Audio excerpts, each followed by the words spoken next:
Já, komið þið sæl, Sýnir Egils heilsa. Það margt góður að gesta hjá okkur í dag. Eftir hlé þá ætlum við að tala við Ólaf Þórð Harðarson, doktor í stjórnmálafræði, pólitíkin hérna heima sem á sér marga anga. En áður lengri haldið þá ætlum við að taka fram að Gunnar Smári ekki með okkur í dag. Það Björn Þorláksson sem var reyndar að fara fram og við myndum breyta nafnið þáttarins, það kemur ekki til greina. En gestirnir okkar eru ekki verið endurlega. Bogi Ágústsson, Ingibjörg Sólrún Gísladóttir og Jakob Frímann Magnússon. Ég held að þau eru ekkert að kynna ykkur frekar. Ég held ekki sko. En hérna, það sem við langar að byrja að tala það efnahagsmálin. Þetta eitthvað sem að engin ræðu við. Við erum búin að vera með óbreytta háa vexti í rúmt ár. Verðbólgan mikið minni og lægri og tala nú ekki ef að húsnæðisliðnum sleppt sko. Og ofan í þetta þá voru bankarnir að hækka vexti á fólk, Bogi. Þú kom fyrir vind í lífinu en þú ert komin. Já, ég náttúrulega komin á þann aldur að vera orðin skuldlaus og loksins eftir áratugi, ég hafði greitt af húsnæðislánum í áratugi en við hjónin eigum börn. Já. Og 3 börn, 1 býr í Stokkólmi og við nokkuð fasta vexti og það sem að þetta ekki hlaupandi upp og niður allan daginn. Verðbólga í Svíþjóð núna komin niður í 1,5%. Það var tilkynnt í Bandaríkjunum og Evrópski seðlabankinn, að vísu Svíar ekki með evru, en Evrópski seðlabankinn tilkynnti vaxtalækkun í vikunni. Í Bandaríkjunum verðbólgan komin niður í 2,5% og það almennt búist við vaxtalækkun. Ég sé ekkert slíkt á Íslandi og ég skil ekki af hverju þú ert að tala verðbólgu mínus húsnæði sem að húsnæði náttúrulega mjög stór partur af verðbólgunni, af hverju að taka einhvern þátt út sem... Vísitalan sko. Já. Eins og víða annars staðar að vísitalan ekki inn í... Sko verðbólgan á Íslandi mæld eftir ákveðnum forsendum. Það má tala forsendunar og deilum forsendunar og breyta forsendunum. En eins og núna, þá verðbólga hvað núna, hún upp undir 7% eða ekki. Hún 6,5, ég veit ekki nákvæmlega hvað hún núna. Ísland eina vestræna landi sem að ég man eftir í augnablikinu, það sem ekki við tekist að ráða við verðbólgu. Menn geta deilt það, og ríkisstjórnin hún bendir á það að hún hefði fengið áföll eins og COVID sem náttúrulega allir fengu, en við fengum sérstakt áfall í Grindavík, þar sem að má benda á það að það heilt bæjarfélag upp á tæplega 4.000 manns þar sem að allir íbúar missa sitt húsnæði. Auðvitað leggur þetta mikinn þrýsting á húsnæðismarkaðinn annars staðar. Þannig að það ímsar ástæður fyrir þessu, en staðreyndin hins vegar engu að síður svo að verðbólgan á Íslandi, hún sker sig úr. Já. Það málið. Þú hefur nú setið og þurft að taka á vanda sem ráðherra. Núna virðist þetta vera sko þannig að þetta bara ríkisstjórnin og Seðlabanki ofviða. Þetta eitthvað sem orðið viðvarandi. Þetta eins og verðbólgan var hér eina tíð sem að man náttúrulega mjög vel eftir sjálfur og var náttúrulega bara í 2 stafa tölu sko, mjög gjarnan og var eitthvað sem að við bara lifðum við og töldum einhvern veginn á Íslandi að væri bara viðvarandi ástand og myndi alltaf vara og hlyti alltaf að vera. Fjármálaráðherra talaði að þetta væri bara í DNA-inu. Það fórum við 3 stafa tölu í 80s. Já. En auðvitað þarf þetta ekki að vera svona. Þetta allt afleiðing af einhverjum ákvörðunum sem teknar eru á ýmsum stöðum. En þetta mjög sérkennt eins og Bogi var að fara yfir þegar við sjáum að vextir að lækka alls staðar í kringum okkur. Og svo hækka núna bankarnir, Íslandsbanki og Arionbanki hækka vexti á verðtryggðum lánum af því þeir segja að vaxtakrafan sé að aukast á lánamörkum þar sem þeir eru að taka lán til þess að fjármagna sína lánveitingar, sem mjög sérkennilegt. Ef að vextir eru alls staðar að lækka í kringum okkur. Þau tölum ávöxtunarkröfu. Já, það þá ekki? Það eru vextir. En ef maður aðskjótinni að nú sko teljið þið sem sagt að það ekki að greina á eitthvað máli að þið teljið að þessir háu stýrivextir beinlínis kyndi undir verðbólgu og hafi enn skaðlegri áhrif á verðbólgu eins og sumir hafa verið að segja. Það væri gaman að fá til dæmis þitt Ingibjörg Sólrún á því. Ég veit ekki, sko, þessi vextir eru þetta upphaflega hugsaðir til þess að ná tökum á verðbólgin, því verðbólgan í eðli sínu sko þensla í samfélaginu, það er sko of mikið af peningum í umferð og það er verið að reyna að ná tökum á því. En hér vandinn auðvitað sá að það þarf sko dálítið mikla peningi í umferð til þess að einfaldlega byggja upp á fasteignamarkaðnum þar sem er mikill skortur á húsnæði, þar sem þarf að sko byggja upp innviði sem að víða er í algjöru lamasessi, þannig að það er voðalega erfitt að ætla sér að ná tökum með vaxtastýringunni á markaði þar sem að þarf svona mikla fjárfestingar. En áður var möguleiki að setja bindiskyldu á bankana að takmarka sko, hvað þeir geta sko, látið frá sér að peningum. En nú ekki talað hana. Þegar ég var að skrifa efnahagsmál þá var alltaf þetta tvennt, sko, vaxtahækkunni, vextinir eða bindiskylda. Það í rauninni, sko, íslenskur almenningur til að hópa með lífið í lúkonum af þessum sökum. Hann að missa húseignir og smærri fyrirtæki. Þetta ofviða venjulegu fólki að fá svona stökkbreytingar á milli missera. Og það sem að kannski alvarlegt í þessu líka að það eru kannski hagfræðingar sem að við eigum að hafa mikla trú á sem eru með líf okkar í lúkunum. Og það sem þeim finnst þarna við Klakkopsveg, það skal verða og það skal blífa. Hvernig sem mönnum blæðir af þeim meðulum og svipum. Og ég var að benda á það bara í grein helgina á Vísi að það sko tiltrú okkar á hagfræðingar. Hún kannski dálítið í uppnámi núna af því að við erum hætt að trúa. Fólk til að hópa hætt að trúa gamla barnatrúin sem var, hún að fjara út og það að trúa á að einn postuli í Seðlabanka Íslands sé svo alvitur og hann eigi bara að ráða hvernig okkur líði hver mánaðamót. Það held ég að fjara undan slíkum spámönnum hér og það alltaf alvarlegt ef þú treystir ekki. Eitt að treysta pólitíkin ekki, en ef þú treystir ekki þeim sem að leggja á ráðin svona sko, beinharða peninga bara úr kjörinn maður, en bara skipaður embættismaður.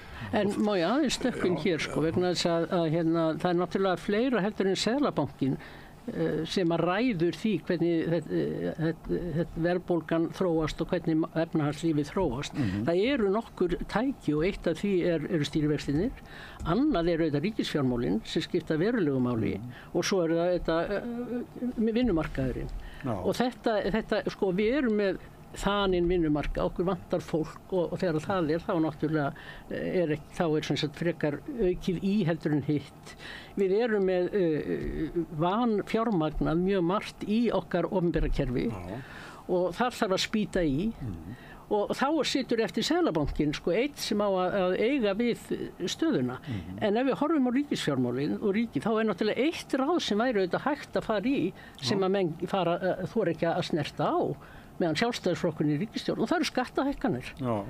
Það eru bara til þess að fjármagna allt þetta sem þurfum að fara í, það þarf bara aukið fé í ríkissjóð. Lýðveldi Ísland vanfjármagnað. Já, það vanfjármagnað. Sko, forsætisráðherra var nú á annarri stöðu í morgun og einmitt að saka samfylkingunum það að hafa ekki önnur ráð heldur en skattahækkanir en það hins vegar alveg rétt að það hafa verið skattalækkanir. Sjálfstæðisflokkurinn segir að það hafa komið miðstétt og fólk í lægri tekjuhópum meira til góða. Ég bara hef ekki neinar forsendur til þess að tala það í sjálfu sér. Ég hef ekki séð neina slíka útreikninga.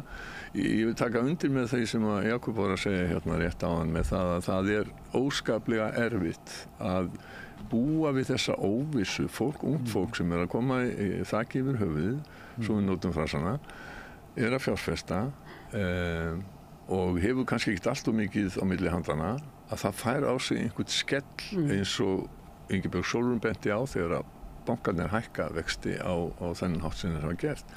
Á hinn bóginn ætla ég að vara pínu okkurlítið við þeirri umræðu án þess að vera að tala sérstaklega seðlabankastjóra eða aðra, vara við þeirri umræðu að draga úr því að sérfræðingar viti betur heldur en þeir sem eru ósérfróðir.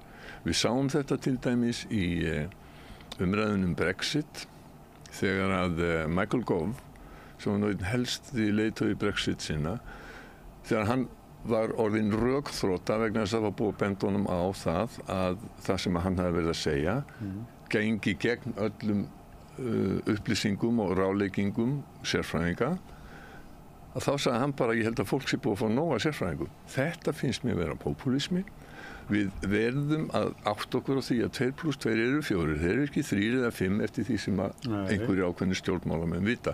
Við sjáum ekstrem dæmi þetta vestur í Bandaríkjunum akkurat þessa stundina. Það sem að spilað á tilfinningar fólks, ekki röksemdir, það ekki staðreyndir. Staðreyndir eru óumdeildar. Fyrrverandi aðstofamaður eða blaðafulltrúi Trumps, hún talaði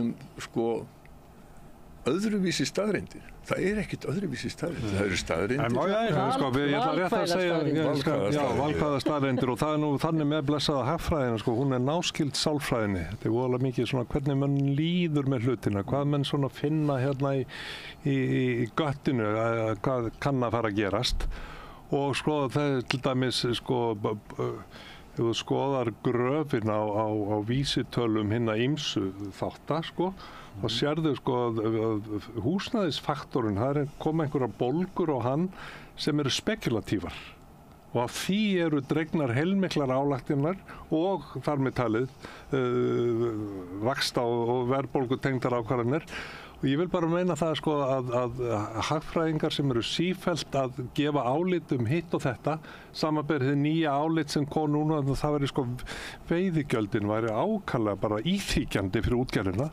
Skilurðu, þegar þú kaupir þér svoleiðis álit og birtir það sem hagsmunaaðili, þá ertu að draga úr trúverðuleika sömu stéttar sem á að vita allt og geta allt. Mér langar að segja ykkur, ég var eins og fyrirlestri vestur í háskóla, þessi Jón Daníelsson hagfræðingur og hann var miklu stuði, mjög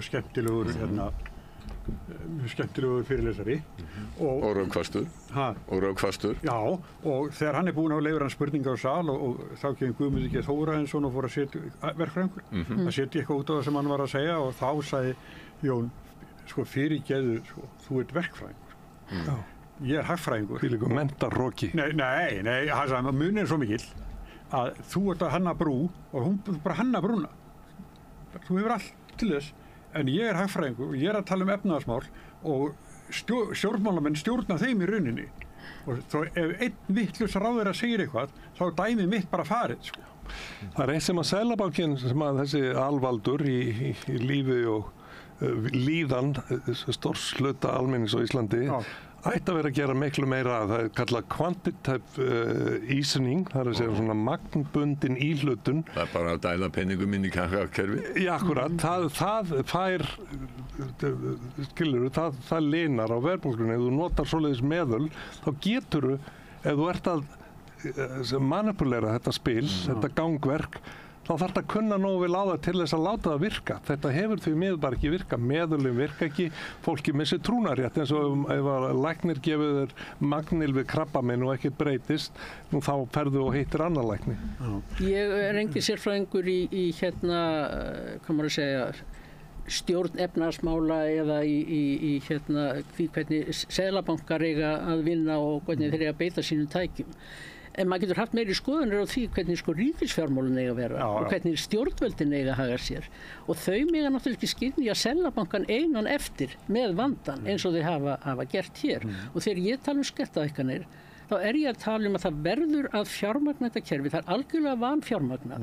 Það getur bara ekki verið á svona ríkt samfélag eins og Ísland til að vera með heilbrigðiskerfi sem komið á fótum fram, að menntakerfi sem þarf miklar fjárfestingar, samgöngukerfi sem í mólum og vegakerfi í mólum.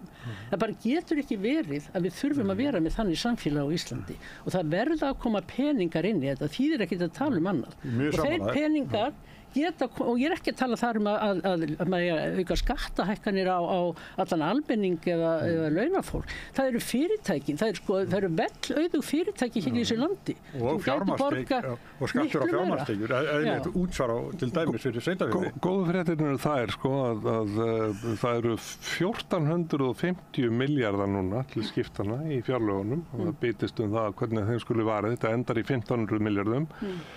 Það eru góðar fréttir að við skulum vera að taka svona óbáslega mikið inn, meira heldur en gert hefur verið ráð fyrir undanfarin ár, tekjurna bara meiri. En ég hef leyft mér að líkja Íslandi hinnu nýja við Disneylandið sem að mikill segur á aðsókn og allir vilja koma og upplifa fleiri og fleiri. ef að það væri fullt af slysagildrum, þá er það mikil orðspors áhætta fyrir fyrirtækið. Það verður að laga þessa rennibraut þarna og þessa hringekju þarna, svo verður ekki mannskæð slys. Það á ekki að þurfa að hleypa verðinu inn í Disneyland upp úr öllu valdi. Þeir dreifa því bara á lengri tíma, vita að aðsóknin verður stöðug. Við einhvern veginn kunnum ekki að reka okkur almennilega eins og skemmtigarðurinn sem við erum orðin og það er paradox í því að við þurfum að verja fé til þess að viðhalda og laða hér fólk að, velborgandi, að það þurfi að bitna á Gunna og Jónu í einhverjum launastörfum sem að breytast ekki mikið frá ári til árs og þau skulle vera þjáð af velgengni einnar greinar eins og ferðaþjónustunni kentum þetta stórum hluta. Við verðum að finna leiðina til þess að láta öllum líða vel, bæði þeim sem eru að græða og svo þeim sem eru bara í vinnunni og hafa enga burði til að mæta þessum ósköpum. Björn Þorláksson, þú ert svo hógvær, þú bara búin að bíða lengi eftir að fá orðið. Þetta eru gestir okkar. Ég tala hérna hverjum degi. Það er ekki hverjum degi sem við erum með svona góða gesti, þannig að ég vil endilega þau tali sem mest. Já, endilega sko þegar Gunnar Smári með mér, þá talar hann á þessi. Fæ sem hluta þáttunum sko. Þú ert að lesa hann af, gerðu vel. Já, takk. Þetta er launsonur Egil sem er hér hógvær og lítill í sér. Mývetningurinn. Lítill í sér. Nei, það var ekki rétt lýsingar á mývetningi. Mér langar til þess að bara minna á að í umræðu okkar Seðlabankann þá þurfum við að fara aðeins aftur í tíman núna. Við þurfum að fara til vorsins þegar láglaunastéttirnar sömdu í því trausti að vextir myndu lækka sem er náttúrulega mesta kjarabót sem skuldugar fjölskyldur standa frammi fyrir.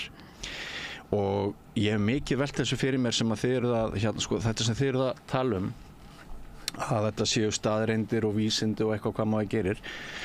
Þetta eru pólitískar ákvarðanir líka, að bara stjórnmálalegar ákvarðanir sem teknar eru, ekki bara út frá einhverjum staðreyndum, það eru þá selektívar staðreyndir, eins og þú voruð að segja, að einhverju leyti, og það er sem sagt stjórnmálaleg ákvörðun núna að virða ekki þann hóp Íslendinga sem er mjög skuldugur, nánast allt ungt fólk, nema ungt fólk sem á ríka foreldra sem geta hjálpað því áfram í lífinu og í rauninni alla þá sem ekki eiga.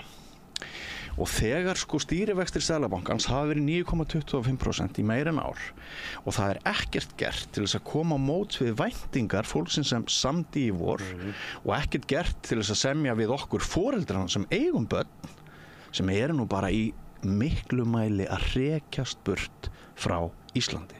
Það er staðreynd. Það er engin, ef samfélag segir þér að þú getur ekki eignast húsnæði í landinu sem þú fæðist í, þá náttúrulega þetta ferði eitthvað annað. Já, Svana Helen Björnsdóttir var hérna hjá okkur daginn sem er formaður hérna verkfræðingafélagsins og hún sagði að aldrei áður hafi verið margar fyrirspurnir frá verkfræðingum störf í öðrum löndum.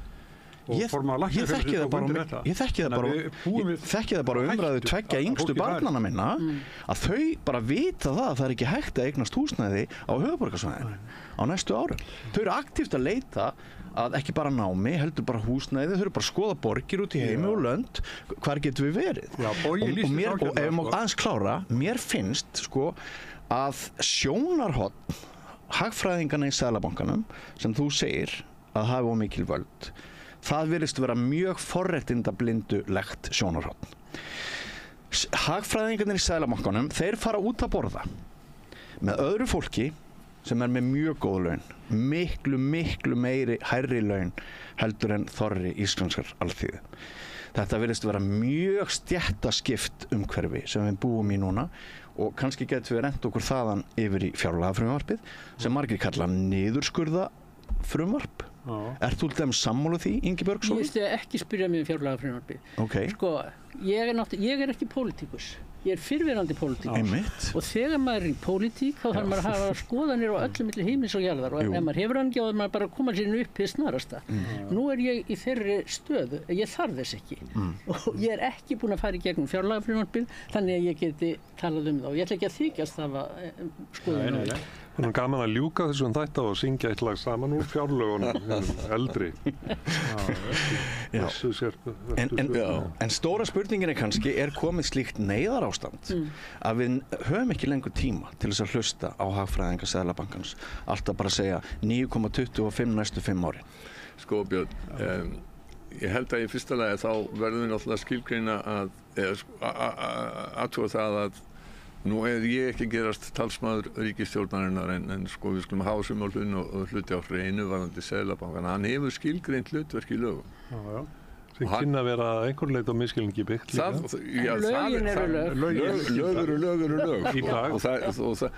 Það þitt hlutverk sem alþingismaður að breyta þeim lögum en á meðan lögin gilda þá eiga menn að fara eftir lögunum og það gildur lögum Seðlabankan og annað. Ég hef ekki sett mig það djúpt inn í þetta. Ég heldur ekki pólitíkus og hef ekki verið það frá því að ég var 24 ára gamall í stundapólitíkinni í Háskóla Íslands. Að það er bara hlutverk Seðlabankans að gera það sem hann er að gera. Ingibjörg Sólrún bendir hér síðan á það að það er hlutverk stjórnmálanna að leggja annað í púkkið til þess að ná verðbólgunni niður. Og að því að ég var að segja, ég ekki talsmaður ríkisstjórnarinn eða ríkisstjórnarflokkarna, þá vil ég líka benda á að þeir segja og benda á í sambandi við kjarasamningana. Það hafi ýmislegt verið gert til þess að koma til móts við þá sem eru með lægstu laun, til dæmis ókeypis skólamáltíðir sem að vísi gengi í gegn en er partur af þessu.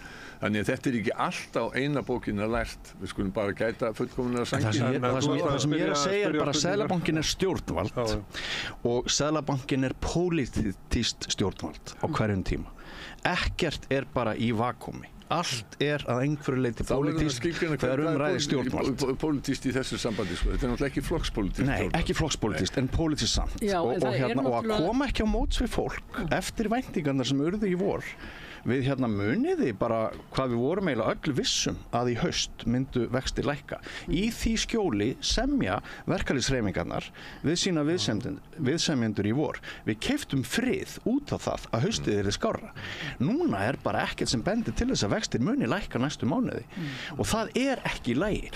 Eftir Arion og Íslandsbanka hækkunina núna á föstum á verðtryggðum vöxtum, þá sjáum við það að aukin afborgun af 50 milljónir króna húsnæðisláni, hún var nú svakalega áður, náttúrulega þessu vaxta umhverfi, en núna var hún að hækka 300 til 400.000 á ári.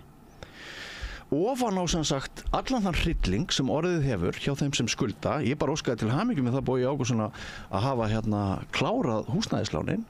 Ég flutti frá Akureyri fyrir heldur þetta hafi verið eitthvað sérstaklega auðvelt fyrir okkar kynslóð?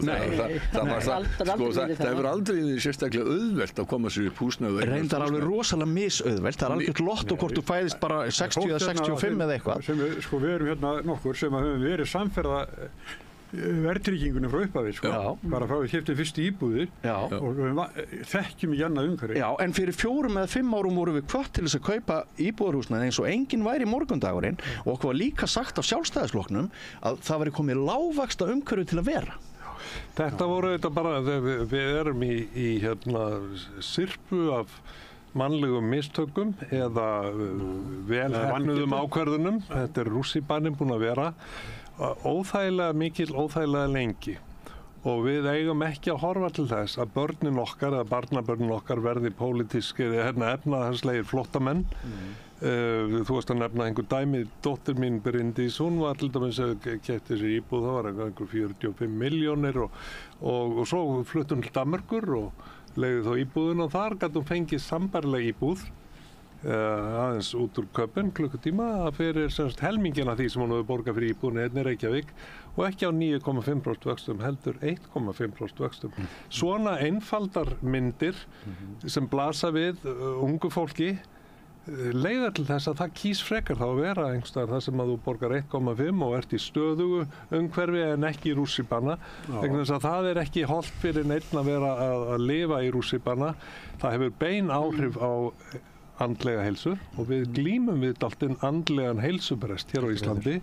Stór hluti öryrkja að glíma við andlega bresti og við þurfum að komast út úr þessu. Við þurfum að komast út úr þessu verðtryggingar bixi sem að við erum eiginlega ein þjóða eftir með. Bannað í flestum öðrum löndum. Jæja, við þurfum að komast á lignan öruggan sjó og höfum allar forsendur til þess. Og það er bara spurningin það veldur hver á heldur. Og Seðlabankastjóri eða teymi sem að ræður ekki við hlutverkið, þeir verða að fara rétt eins og þeir sem að ráð ekki við það að reka stór fyrirtæki. Það má ekki vera einhver æviráðningar klásula inn í einhverjum embættismönnum sem að hafa svo mikil völd sem fyrirtæki. Já, það alltaf 4 ára ráðningartími, það nýbúið að endur 5. Jú, en þannig að sko það menn get ekki setið í róliheitum á leiki sem er þetta spilverk sjóðana og haldi bara að þetta verði allt í lagi því þeir eru öryggi sjálfur. Það verður að vera hættan á því að þú eru látin fara ef þú stendur þig ekki, ef þú kannt ekki nógu vel á móti Jakob, sko, nú hérna þú fyrirgefur, sko mér finnst ekki að embættismenn eins og til dæmis hæstaréttardómarar, seðlabankastjóri að þeir eigi að sitja í skjóli einhvers tiltekins ráðherra í einhverju tiltekinni ríkisstjórn. Það er búið að skipa þá og það verður þá að vera einhver veruleg embættis mistök og afglöp að slíkt fólk sé rekið. Þetta er allt annað. Sjálfsögðu, en það hvenær komum við að þeim mörkum? Hversu lengi þolum við ráð læknisinn sem að veðjar á ranga lyfið árum saman? Sko, þetta er það er bara ein leið fyrir banka núna. Sko, ráðherrar, bara fyrir mér er það bara sko alveg klárt, ráðherrar eiga ekki að geta rekið embættismenn fyrir að vera pólitískt ósammála. Ef embættismennir eru að framfylgja þeim lögum sem að Alþingi hefur sett starfsemi þessar tilteknu stofnunar, það er bara slíkt gengur. Ég tekka fram svo að verði nú engin misskilningur hérna í einhverjum uppslotta fyrirsögnum. Ég er ekki að leggja til að seðlabankastjóri verði rekinn, en ég er að segja að það þarf að vera það sem er á ensku kallað sense of urgency, þannig að menn get ekkit verið bara svona slakir. Þeir eru með ráðningarsamning næstu 5 ára, þeir eru að prófa sig áfram með þetta. Þetta er full-time job 24/7 að halda utan svona mikilvæg mál og láta gangverkið virka og það er bara ekki að virka og það eru fleiri leiðir til en svo sem hefur verið valin hér. En það er aldrei hæpið, Jakob, skilur að gera seðlabankastjóra sko einan ábyrgan fyrir því Já, það eru margir þættir sem spila í. Það er alveg þannig, að vextir þurfa að hækka og hann tekur ekki eins og þá ákvörðun sko einn og sjálf. Það er heil nefnd sem vinnur með honum í þessu. Mér langar hérna, svo festust ekki bara í þessu góða tíma. Mér langar að horfa vestur haf aðeins fyrir þangað. Það er nú viðvarandi skemmtiþáttur í gangi. Já. American Entertainment. Já. Er það skemmtiþáttur? Það má líka segja það sem tragedía. Já, ég segi líka. Það má flæja sig máttlaus. Og þú náttúrulega er trúnar stöðun. Jú, hvað er að gerast? Það er náttúrulega mögulegast öllum þeir sem er að fylgjast með fyrir vestan. Við erum annars vegar með það er hætta á því að ég nota orðið hætta alveg bara meðvitað á því að fyrirverandi forseti verði aftur forseti og það eins og ef það væri kosið í dag þá held ég að Donald Trump myndi vinna. Það er eiginlega það sem er stóra máli sko. Hvernig má það vera?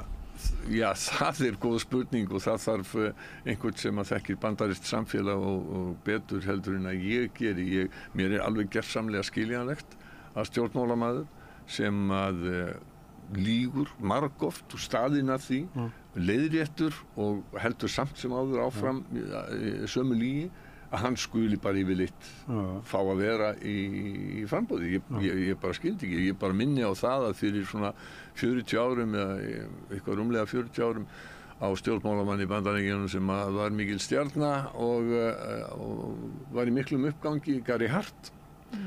Það komst upp eitthvað því hans einkalíf og hans líft og hann var búinn, það þekkir hann ekki nokkuð maður í dag. Þeir hluti sem að Donald Trump hefur gert, hefur sagt, þeir eru svolítið 1000 sinnum verri, en það virðist, mun hann víst hafa grínast með það sjálfur einhvern tímann, hann geti myrt mann á Wall Street og bakgrunnur hans myndi ekki gera annað heldur en að halda áfram að kjósa. Það virðist vera svo, það er alveg sama hvað hann gerir, hvað hann segir. Hins vegar virðist sem að Kamala Harris, hún hafi svona séð veika bletti á honum. Og við sáum það í þessum kappræðum sem að framfóru í síðustu viku. Hún heggur vel.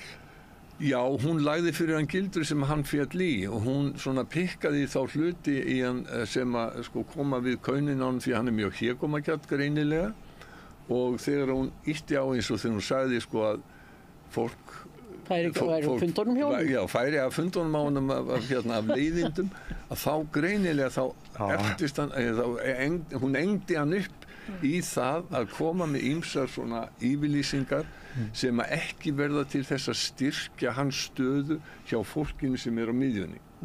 En sko, við skulum ekkert ganga að því grublandi að það eru nokkur 100.000 manns, kannski einhverjar milljónir í þessum svokölluðu sveifluríkjum 7 sem að ráða úrslitum. Vegna þess að það vita allir hvernig kostningarnar fara í Kaliforníu, það vita allir hvernig það fara í New York, það vita allir hvernig það fara í Montana og öðrum ríkjum. Spennan þessi ríki og þetta ekkert óskaplega margt fólk.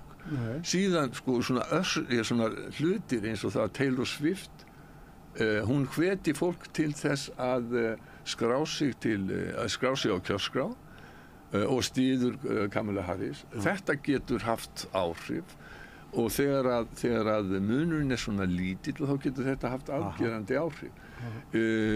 Hún verður hins vegar að gæta sér nokkrum hlutum sem að Hillary Clinton klikkaði á.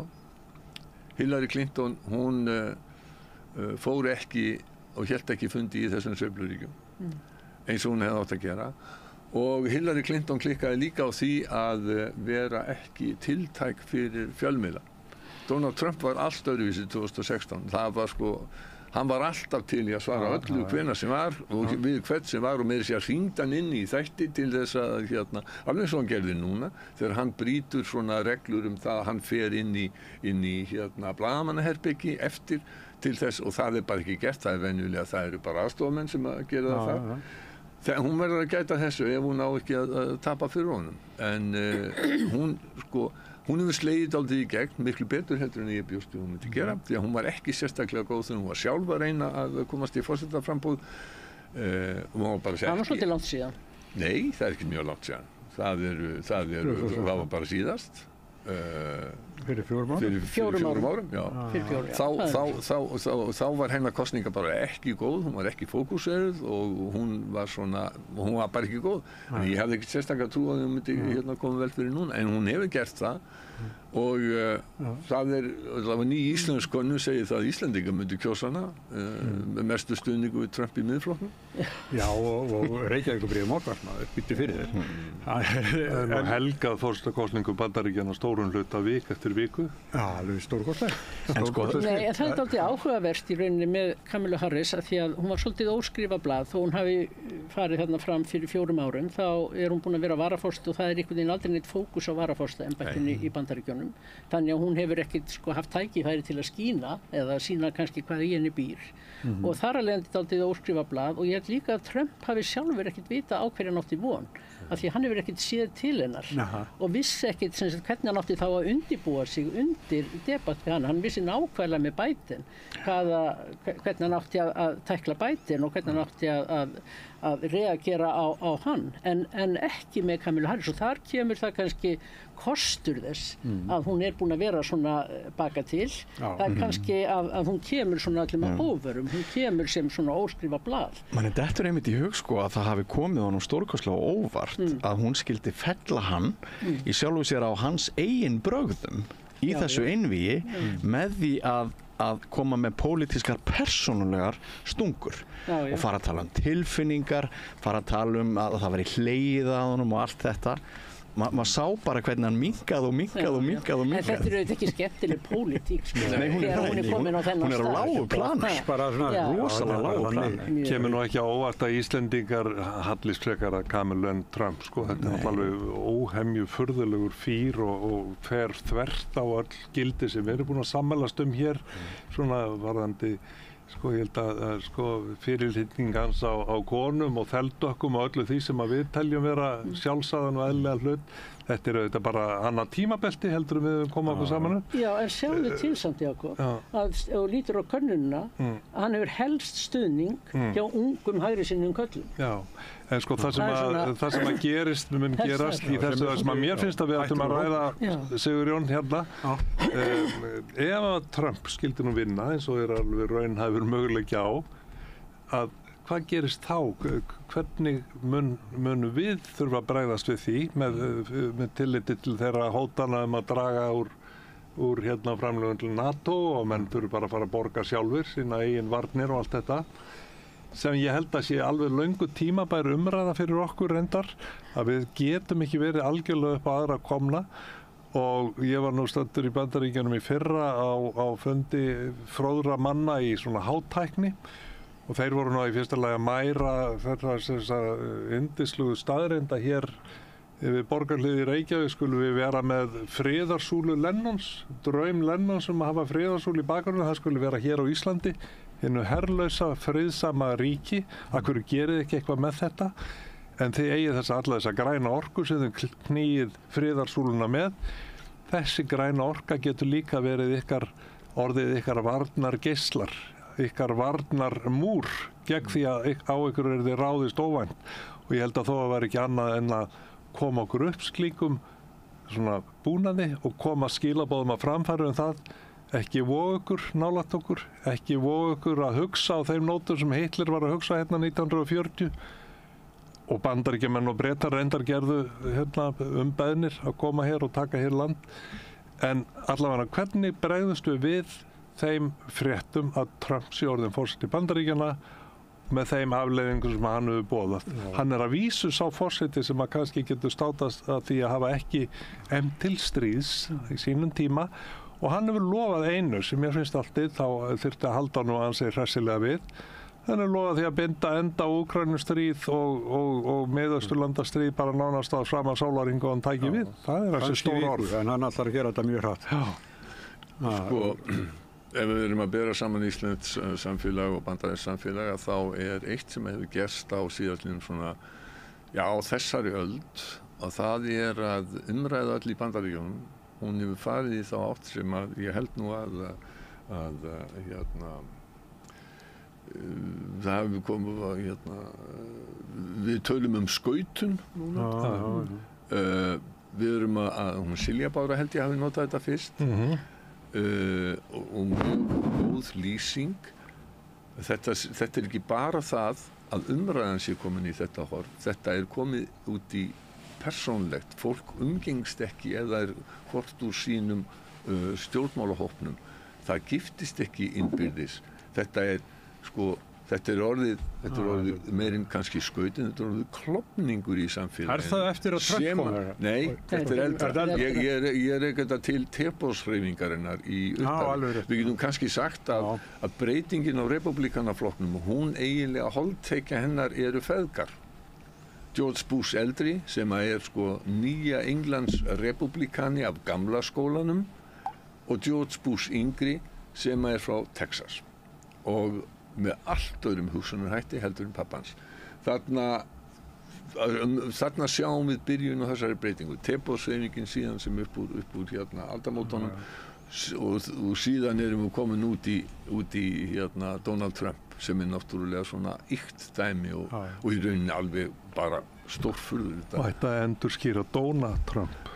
Svo berum þetta saman við íslenskt samfélag. Þar er umræðan ekki svona sem betur fer og evrópsk umræða almennt er það heldur ekki og við skulum það er alveg rétt það er ýmislegt auðveldara í Grænlöndunum en við skulum heldur ekki gleyma því að Economist var að skipa löndum upp í röð eftir því hverja væri ríkustu þjóðir heimsins þar erum við í 7. sæti og við gerum ýmsar réttilega athugasemdir við bæði menntakerfið okkar og heilbrigðiskerfið og heilbrigðiskerfið sem að maður skilur ekki og menntakerfið sem að er mjög dýrt þrátt fyrir allt af hverju skila það út drengjum aðalega á unglingsaldri sem eru ólæstir þetta er gersamlega fáránlegt Má ég samt aðeins hérna svona aðalega til þess að slá og létta strengi af því að það ekki eins og skautun sé alveg bara í fyrsta skipti í heiminum núna að fá að auglýsa aðeins fyrirgeðum Sigurjón minn. Þú tók skauta hér framhjá? Já, nei, ég fyrirgeðu, ég að nota þetta sem auglýsingu fyrir bókina mína sem kemur út eftir hálfan mánuð. En það svolítið að koma út bók eftir hálfan mánuð spillingu. Íslenska spillingu. Og meðal gagna sem ég las var fundargerð sjálfstæðismanna í borginni í kringum 1930 fyrir cirka 100 árum þar sem fram kom alvarleg tillaga það að sjálfstæðismenn myndu bara giftast konum innan sjálfstæðisflokksins einnig. Já, þetta er alveg hárrétt. Umræðan var mjög hörð og til dæmis ef þið farið og lesið það sem að Þórbergur Þórðarson skrifar pólitík á 4. áratug síðustu aldar. Þetta er harka sem að við þekkjum ekki langt í frá sem betur fer. Eða það sem Halldór Laxness skrifaði eftir Ameríkudvöl sína, þar sem hann talaði í Alþýðubókinni að bandarískar konur þær hafa það helst fyrir stafnið að snurfusa sig og mála hátt og lágt til þess síðan að geta svalað fýsnum bílífismanna og rányrkjustétt þegar þeir koma heim til sín á kvöldin. Þetta hefði nú ekki verið klappað upp í dag. Mér finnst aðeins að taka upp þennan punkt sem þú sagði hvernig stendur á því að skólakerfið okkar að skila út drengjum sem að eru ólæsir. Hvernig stendur á því að við erum að horfa upp á aukinn vopnaburð hjá strákum og ekki bara, eða hnífaburð, segjum það þannig. Þetta er auðvitað mikið áhyggefni en og svo ætla ég að nefna í því sambandi að mér finnst að karlmenn mættu líta sér aðeins nær sitjandi hér með ykkur öllum þessum karlmennum. Fjóra hérna. Já, vegna þess að því karlmenn verður líka að taka utan ungu drengina. Það gerðum við konur. Við tókum utan stúlkuna til þess að valdefla þær og gera þær að gerendum í eigin lífi sem þær ekki voru. Þetta skiptir máli að við berum ábyrgð á öllum þeim sem að alast upp í okkar samfélagi og öxlum þá ábyrgð og afhendum hann ekki bara leikskólakennurum eða kennurum í grunnskólunum eða hver það er. Stígum inn sjálf og tökum ábyrgð. Og þetta ég held að karlmenn verði að hugsa sinn gang dálítið alvarlega. Það eru líka ungir karlmenn sem eru fyrst og fremst að taka sitt eigið líf. Þannig að það er mjög í rauninni margt erfitt í kringum unga drengi og unga karlmenn. Það var einhver meinfísinn karlmaður að skjóta því inn í umræðinu í síðustu viku. Hvernig væri umræðinu í samfélaginu ef að þetta væri fyrst og fremst stúlkubörn sem væri ólæs við útskrift og engangu karlmenn að kenna þeim? Þá nú sannlega, heyrðist nú hljóður horni, þetta er alveg hárrétt ábending hjá þér. Við látum þetta gerast og við látum það líka gerast að kennarar eru láglaunastétt svona í stóra samhenginu sem ætti ekki verið í boði. Það ætti að vera meiri jafnari kynja vídd í skólakerfin okkar og þetta misskilda kerfi sem byrjaði nú hérna einhvern tíðan kölluð sænska uppeldisfræðin þegar það var ekki lengur þú átt að mæta heim fyrir klukkan 8 á kvöldin, elskan mín. Þegar barnið fór að spyrja mamma, hvenær er ég að koma heim? Já, hvað finnst þér sjálfum? Það var þetta nýja og svo er búið að fella niður prófin í lestri. Það er vittleysa. Þú verður að halda fólki við efnið, þú verður að hafa próf og hræðsluna við það falla, annars ferði ekki áfram. Ég hef bara meiri áhyggjur af svona stærri myndin og líðan ungs fólks og líðan ungra kalla og ég vil að kallmenn taki þetta og ofbeldið strákar ofbeldi í samfélaginu. Ég var að skoða tölur það núna að því að nú er að drepa þarna þessa konu í Kenía þennan sem fór á Ólympíuleikana að fyrrverandi sambýlismaður hennar drap hana, kveikt í henni og það eru í heiminum í dag þá eru 30.000 konur eða stúlkur drepnar árlega og það er af mökum eða fyrrverandi eiginmönnum. Og þetta við sjáum það hér á Íslandi, þá er ofbeldi, ég var sá líka tölur það er 42% allra kvenna yfir 16 ára aldri hér á Íslandi hafa einhvern tímann upplifað ofbeldi. Manni finna svona tölur hreint ótrúlega. Það eru ótrúlega. Og ekki bara ótrúlega heldur skelfilega. Já. Og ég tek bara mælt þú manna heilust, Kvennaheilust.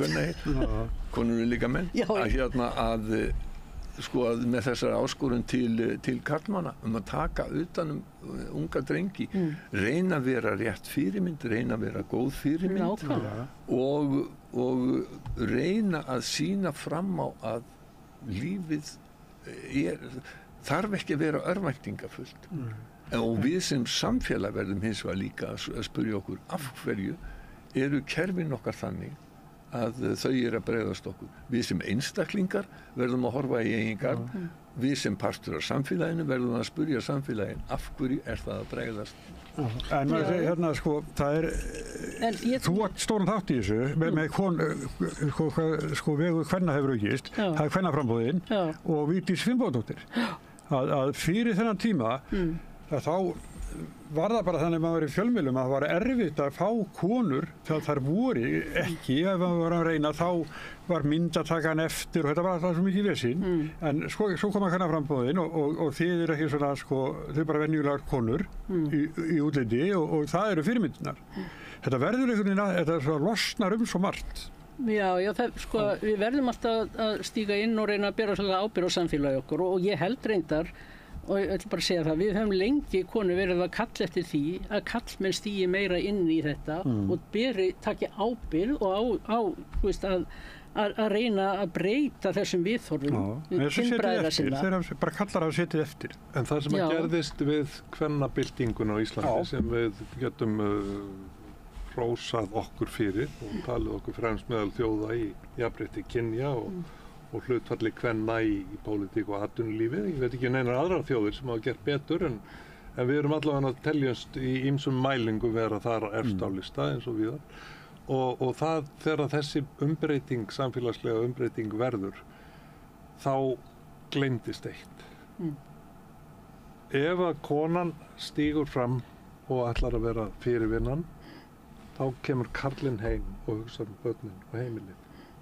En þegar samfélagið er orðið þannig að það er ekki svigrúm fyrir það lengur að annað foreldrið vinni fyrir fjölskyldinu, það þurfa báðir að vera í fullri vinnu til þess að ná endum saman, þá verða börnin afgangsstærðin.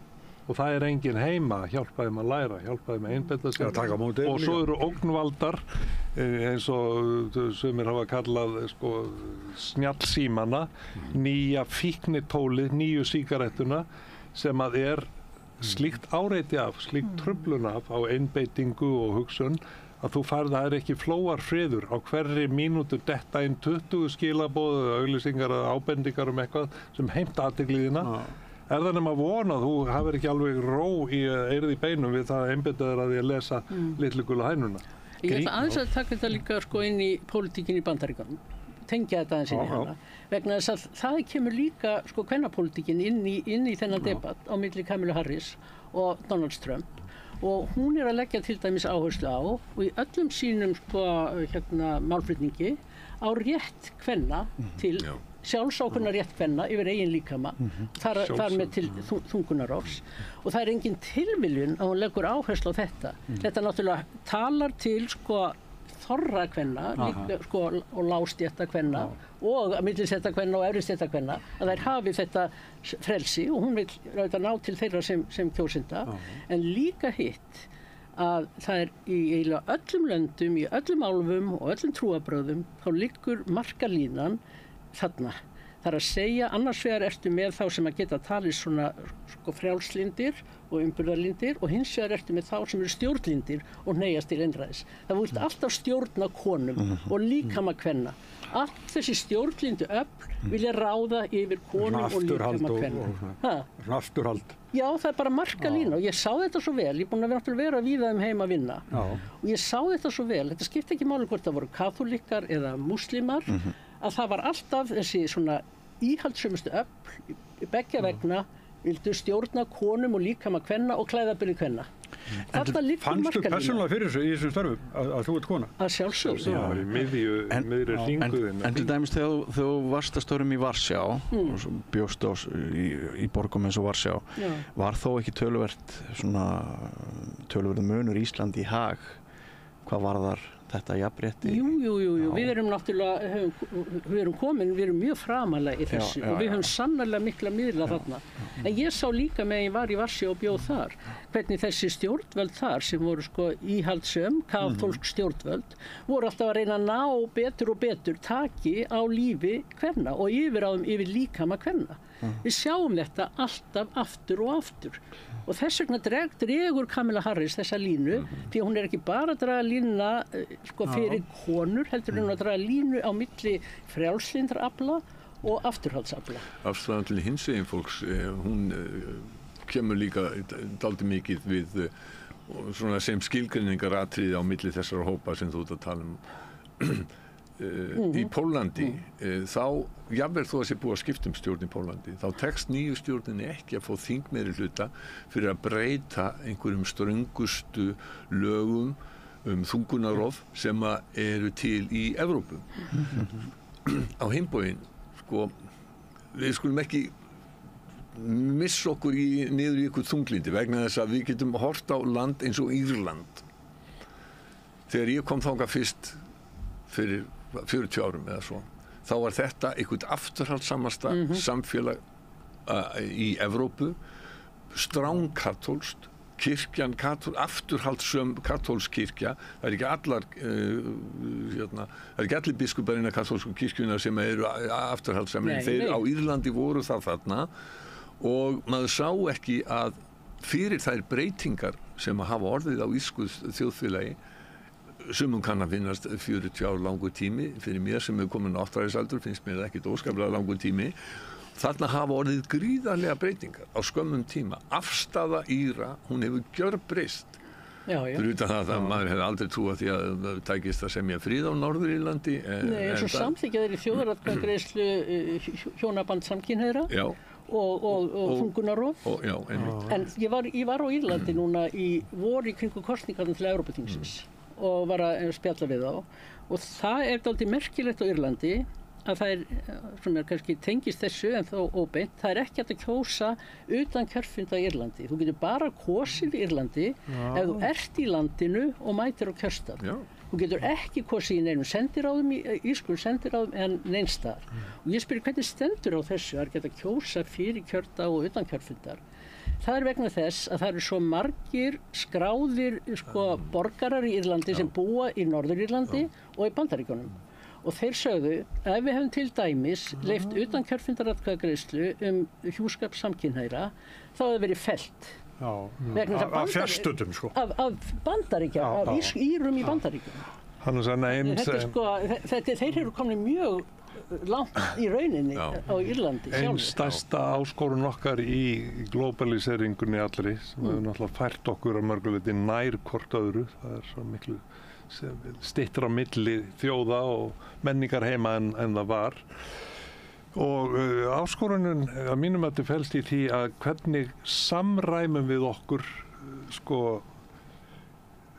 þeim þjóðum sem eru að okkar mati kannski á annarri öld, í öðru tímabelti, allt öðru menningarheimi þar sem að trúin er ofsatrú og ofstækisfull að okkur finnst, en hver verður að fá að ráða sinni trú, hvernig getum við samræmt sambúð okkar til langframa með friðsamlegum hætti í þessum veruleika globaliseringarinnar.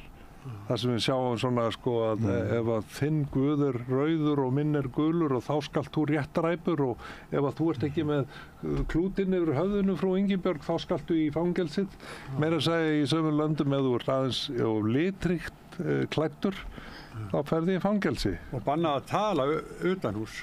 Og skoðanir manna, meira að segja á Facebook, það er farið að handtaka menn bara gott ef ekki á Írlandi, fyrir það að hafa verið að sýnt einhverja skoðun sem að var ekki, þá kom bara lögreglumenn og handtaka. Það kannast þínu ekki við. Já, það Sigmundur Davíð var að halda þessu fram bara með konkrétt dæmi það, en þetta eru samt raunverulegir hlutir og ég sé það í Bretlandi þar sem að konur með búrkur koma og áreita konur sem er ekki með búrkur, kannski breskar. Það er ekki eins og við. Nigel Farage hélt þessu fram í breska þinginu í síðustu viku fyrir spurningatíma forsætisráðherra að það væri að lögreglan beitti þá sem að voru nær hans skoðunum miklu meiri hörku og sagði að meðal annars að fólk væri dæmt núna fyrir það sem það hefði skrifað á samfélagsmiðla.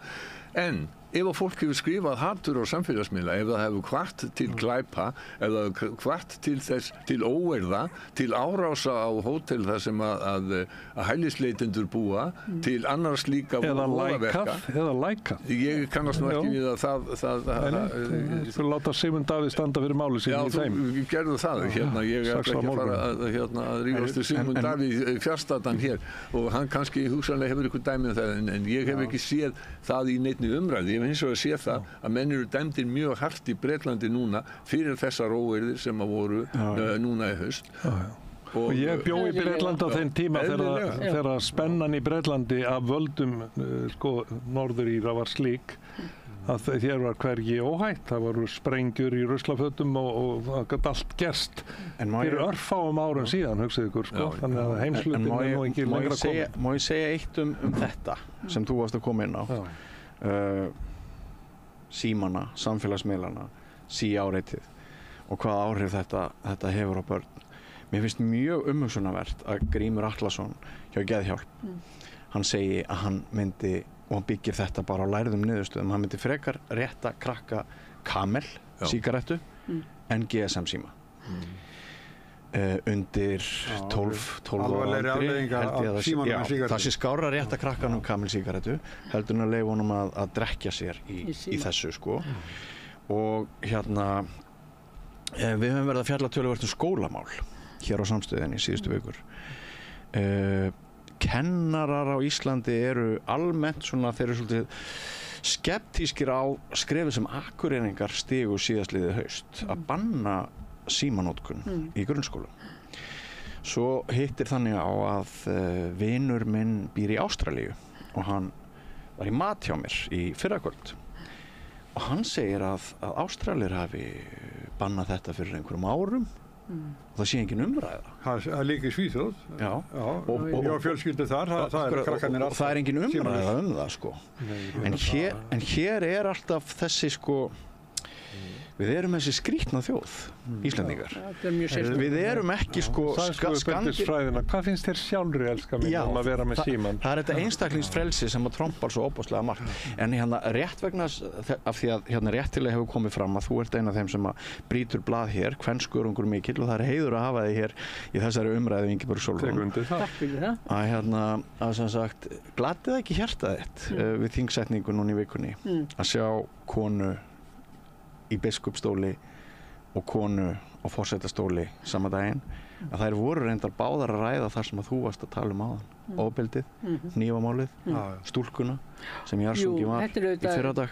Þetta er auðvitað gríðarlegur áfangi. Já, þetta er mikil áfangi. Vera með konur í þessum æðstu embættum og þetta verður náttúrulega, sýnileiki verður svo mikill og þetta hefur mikil áhrif á bara ungar stúlkur sko, að sjá þessar fyrirmyndir. Ég held að það sé fátt sem mikilvægara í lífinu en góðar fyrirmyndir. Þá kom aftur um það þú varst að segja, Bogi. Það sem að kallmenn þurfa að vera góðar fyrirmyndir fyrir drengi. Og það þýðir ekkert að tala. Og ég ætla nú að taka bara persónulega reynslu, sko, þegar maður var að ala upp sína drengi. Ég á 2 drengi og svo í 2 barnabörn, það eru báðir drengir. Þannig að það eru bara kallmenn í kringum mig. En ég á afskaplega góðan eiginmann og hann sagði alltaf þegar við vorum að ala upp okkar syni og vorum að tala um hlutina, þetta er ekkert spurning um að tala um þetta. Það er að sýna það í verki. Þú verður að vera það sem þú segir sko. Og það er það sem við verðum að gera allstaðar. Þetta stöður fyrirmyndirnar svo mikið. Svo eru til aðstæður það sem að þetta er ekki mögulegt, þessum brotin heimili og það er alltaf einhverja fyrirmyndir einhvers staðar. En sko, má ég aðeins að því að hérna í fram að því sem að Björn og Ingibjörg voru að tala hérna um sko. Við erum samt sem að það er ekki komin lengra en svo í jafnréttisbaráttunni að okkur þykir það frétt og tökum það fram að það séu 2 konur sem að séu forseti og biskup. þetta á Og til skamstíma var þriðja konan í forsætisráðherra embættinu. Það hefði nú verið heilög þrenning. Nei, þetta er auðvitað á bara að vera sjálfsagður hlutur og bara stundum er að kona, stundum er að kall og þetta bara á Þegar múrarnir að brotna þá segjum við frá því, sko. Þegar múrarnir að brotna þá segjum við frá því. Já. En, sko, við getum ekki annað en skemmt okkur aðeins yfir skoðanakönnunum. Nei, það virðist vera, sko, fylgi flokkana, þetta er alveg ný mynd sem við erum að sjá. Og það er náttúrulega, byrjum á Samfylkingunni, hún er eitthvað nálægt 27-28%. Hún fer með himinskautum. Já, en nú hefur nú gert það áður. Já, hefur gert það áður. Þú varst það nú bóðskup vel sjálf. Nú er vandamálið að halda þessu. Já.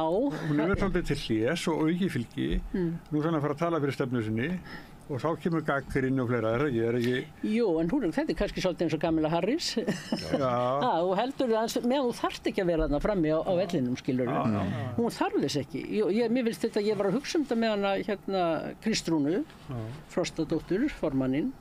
Mér finnst þetta mjög skynsamlega að spila hjá henni. Hún notar tíma núna, við erum stjórnarandstöð, til þess að fara allt og tala við fólk og svona átt að sjá því hvað fólk er að segja og hvað er að hugsa og hvernig við getum best náðu utan það. Þú myndir spila þetta eins?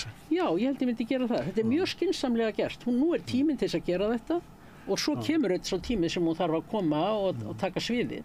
En núna þarf hún þess ekki. Hún tók nú aldrei sviðið í hádeginu og í Sprengisandi, það var hún í hressilegum debatt við forsætisráðherra, rétt á það. Ég heyrði það ekki. Þorsteinn Pálsson sagði þetta með mig, sko, sá sem er stæðstur, hann á að segja sem minnst. Já, halda sér til hlés. En hún, að þessu leitinu til að þá hún að gera það sem að Kamala Harris ætti að vera að gera, hún er í sveifluríkjum, sko, afla fylgis. Já. Nei, auðvitað er mjög fyrir okkur sem að ólumst upp í fjórflokkakerfinu, eða 4+1 eins og við stundum sagt, að þá er það mikil tíðindi að sjá Sjálfstæðisflokkin könnun eftir könnun undir 20%. Það var flokkur sem hefði verið sko verulegur ósigur að fara undir 30% þegar við erum aðalast upp. Hins vegar þarf ekki að, því að ég veit nú að þú ert að fá Ólaf Þ. Harðarson hérna á eftir, ég þarf ekki að vera sko doktor og prófessor í stjórnmálafræði til þess að sjá samhengið á milli þess hvað það hefur vaxið fylgi Miðflokksins og Sjálfstæðisflokksins hefur minnkað. Þannig að það er klárlega þarna mikið flæði á milli. Mér finnst ólíklegt að til dæmis að mjög margir af þeim sem á kursu Sjálfstæðisflokkin hafi farið yfir lengra til vinstri græn sem er náttúrulega með afskaplega lítið fylgi eða Pírata eitthvað svoleiðis. Hugsanlega hefur eitthvað lekið til Viðreisnar þó að mér finnst það ólíklegt. Ég held að sá klofningur hafi bara verið, þeir fóru úr Sjálfstæðisflokknum og Viðreisn er náttúrulega meira heldur en bara klofningsflokkur úr Sjálfstæðisflokknum núna, en upphaflega er hann bara það. Og mér finnst ólíklegt að það sé mjög mikið flæði þar á milli akkurat í augnablikinu á þess að hafa neitt fyrir mér í þessu eða hafa kannanir eitthvað nánar. Og framsóknarflokkurinn, hann er svona dálítið eins og sprungin blaðrasíða. Og það má ekki gleyma því að stjórnarflokkarnir segja að þeir hafi unnið sigur og fengið endurnýjað umboð 2021. Það er rétt eins og langt og það nær, en bæði Sjálfstæðisflokkurinn og Vinstri græn töpuðu í þeim kosningum. Þau töpuðu þingmönnum. Það var Framsókn sem vann stórsigur og eins í borginni árið eftir. Núna hins vegar samkvæmt könnunum að þá er þetta eins og blaðra sem hafi Ef við myndum nú fara aftur í fjórflokkin þá setja Miðflokk og Framsóknarflokk saman, þá var einu góð staða á þeim Framsóknarmönnum öllum, eða Viðreisn og Sjálfstæðisflokk saman, þá var það þessi góð saman.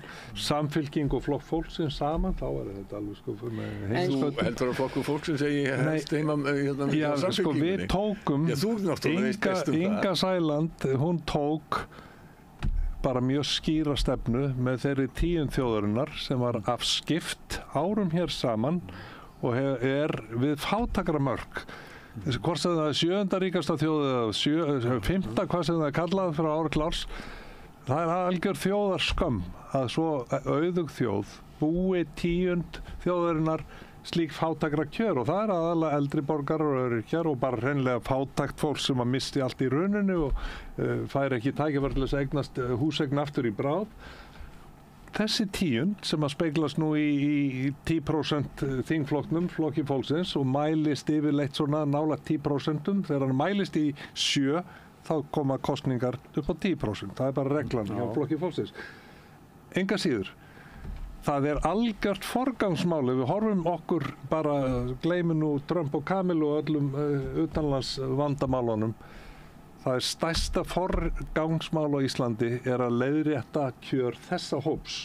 Þar svaf Samfylkingin dálítið á verðinum og VG, þessi vinstri flokkar sem voru með þetta fólk í forgrunni, það kom bara önnur mál, það sem kallaðir í ritstjórnargreinum og sunnudagspistlum Morgunblaðsins lofthræðslan yfirtók VG og önnur áherslumál Samfylkingunnar sem náttúrulega fór niður í bara 3 þingmennu eins og við vissum á tímabili.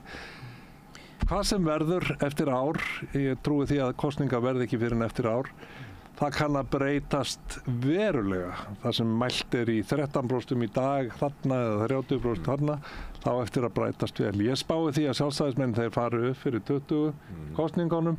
Ég spái því að framsóknarmenn nái vopnum sínum aftur. Og ekki jafn góð á kosningu 2021. Nei, sko, það briljant orð, þetta afslappaða ekki best að kjósa bara Framsókn. Þetta flæði svo fallega, þetta flæddi upp úr Jóhanni Friðrik Friðriksinni, úr Suðurnesjónum. Nú hann höfundur þessa. Sigtryggur Magnason skáld. Nei, hann hlustaði á Jóhann segja þetta. Hann gerði það því sem það var. Og þetta þetta bara svona, þetta inspirational, þetta svo briljant að það hlaut að fanga athygli og hug margra. En nú konum við nýtt, það mun ekki verða vígorðið. En ég held að hvernig svo sem þetta allt veltist og snýst og hvað sem kemur úr kjörkossunum eftir ári líklega rétt hjá að vera ekki kosið fyrir næsta haust, líklegast. Og það kannski, maður veit ekki alveg hvernig þetta allt saman fer, þá held ég að við stöndum andspænis því núna og það sé bara staðreynd að verða að Sjálfstæðisflokkun bara að verða flokkur eins og hver annar. Hann var alltaf rík í ríkinu, hann var sko bara einhvern veginn höfuð og herðar yfir og tók svo mikið rými og fekk svo mikið rými. Og ég held að sá tími, hann leiði undir loki borgin 1994. Já, sko 4 flokkar sem verða 8 flokkar, það breytir töluvert miklu. Þetta gerðist í borgin 94 sem var þeirra hjartað í Sjálfstæðisflokknum, það var þar. Og núna held ég að þetta sé að gerast á landsvísu og hann sé bara eins og hver annar flokkur. Og það mikið kostur. En Ingibjörg Sólrún, nú vitum við að sko peningar hafa svolítið verið það sem sjálfstæðismenn hafa verið. Það nú sterk tengsl á milli atvinnulífs auðvaldsins á Íslandi og sjálfstæðisflokksins. Kann að vera að ítök sjálfstæðisflokksins verði alltaf einhvern veginn langt umfram prósentutöluna í ljósi þess hverjir styðjan. Það til dæmis, við getum nefnt fjölmiðla sem ekkert mjög margir lesa. En þeir sem lesa þá eru áhrifahópurinn sem tekur stærstu ákvarðanir hvers ríkis og í því ljósi hafa fjölmiðlarnir gríðarlega áhrif þótt þeir hafa ekkert mjög marga lesendur. Getur verið sko að sérðu fyrir þeir að tengslin á milli auðsins á Íslandi og Sjálfstæðisflokksins gætu þau rofnað líka samfara því hvernig flokkurinn að draga saman? Ég þori nú ekki að spá neinu það, en ég held að það sé nú ýmsir fleiri sem að hafa svona innhlaupjum, sínst nú til dæmis þessi tálsir svona auðmenn í kringum miðflokkin. Það var allavega þannig. Þannig að það ekki bara... Eðli Sjálfstæðisflokksins hefur breyst dálítið frá því sem að var. Fyrir hálfri öld þegar ég var að nema sagnfræði í Háskóla Íslands og þá kenndi Gunnar Heitinn Karlsson mér og hann nútíma sögu og hann skilgreindi Sjálfstæðisflokkinn þá sem sko sósíal-líberískan flokk. Stétt með stétt. Það var eitt af kjörorunum, stétt með stétt og hann væri líka flokkur kerfisins sem að gegndi á Íslandi að mörguleyti mjög svipuðu hlutverki og sósíaldemókrataflokkarnir gegndu á Norðurlöndunum. Þannig að það hefði engar meiri háttar breytingar, ég vil ekki á almannatryggingalögum, farið í gegn nema þegar Sjálfstæðisflokkurinn satt í stjórn. Þannig að hann hefði tekið ábyrgð á öllum þessum, nú á Gunnar enginn sérstakur hægrimaður, við skulum bara halda því til haga.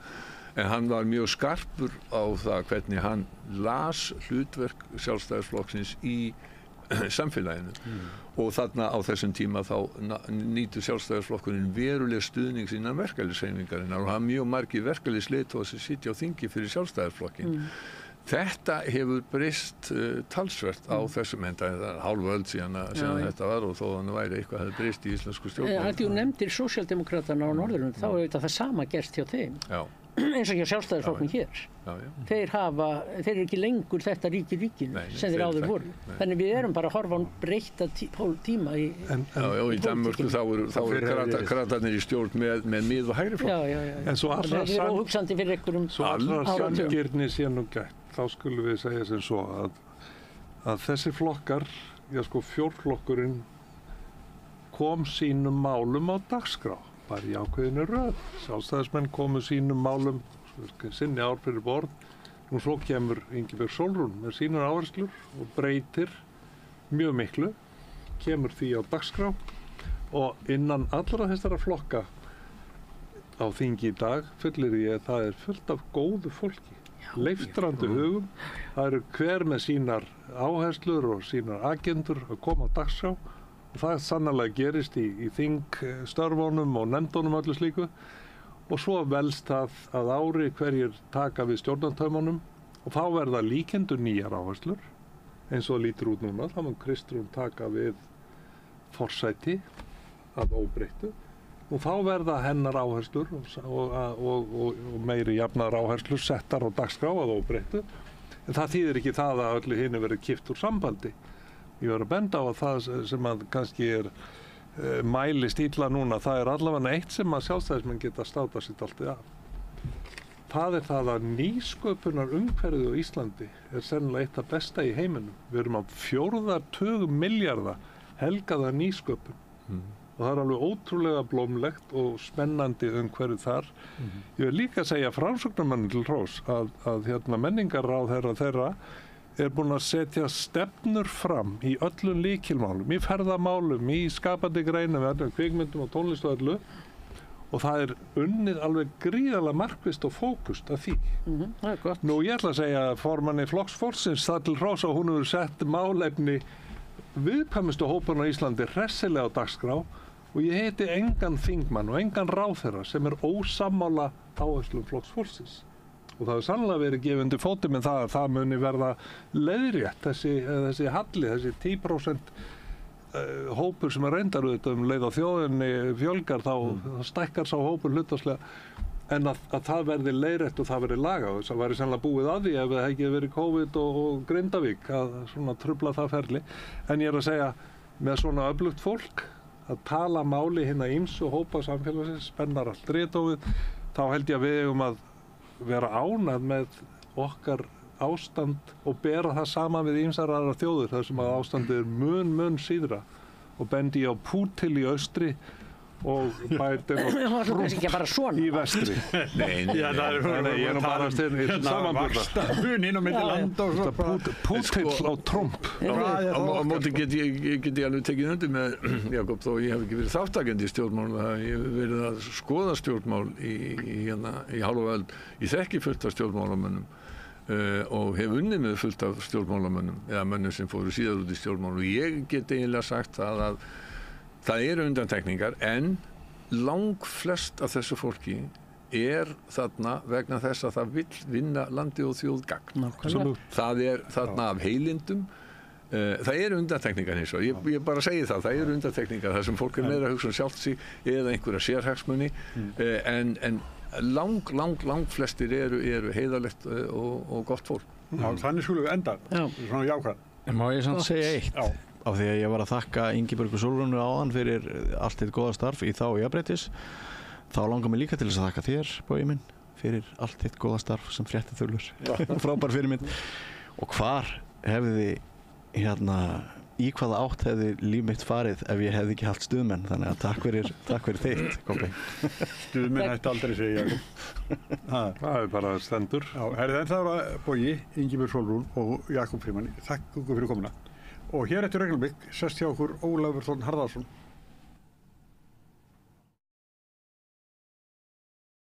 Gerist áskrifendur á Samstöðinni og taki þátt í að byggja upp öfluga og róttæka samfélagsumræðu. Með því að ganga í leigjendasamtökin styður þú baráttu leigjenda. Leigjendasamtökin eru fyrir öll þau sem vilja vinna að réttlæti og öryggi á húsnæðismarkaði. Leigjendasamtökin.is. Allir þættir samstæðvarinnar eru fáanlegir á öllum helstu hlaðvarpsveitum. Þarstan að tala borgarfulltrúa.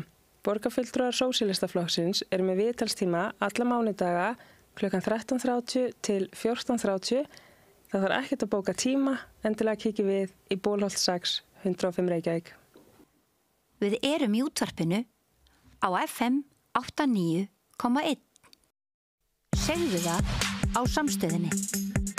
Samstöðin í eigu hlustenda, áhorfenda og lesenda. Sláist í hópinn og gerist áskrifendur.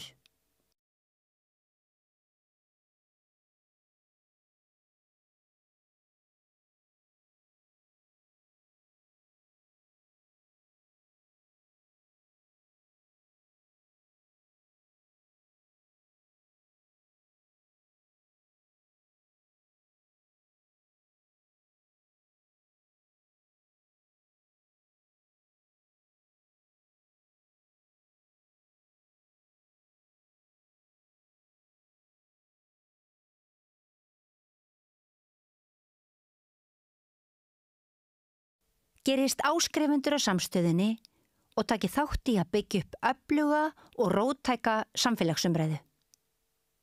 Þarstan að tala borgarfulltrúa.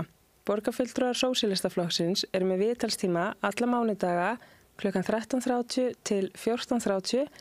Það þarf ekkert að bóka tíma, endilega kikið við í Bólholt 6, 105 Reykjavík. Allir þættir samstæðvarinnar eru á YouTube. Með því að ganga í leigjendasamtökin styður þú baráttu leigjenda.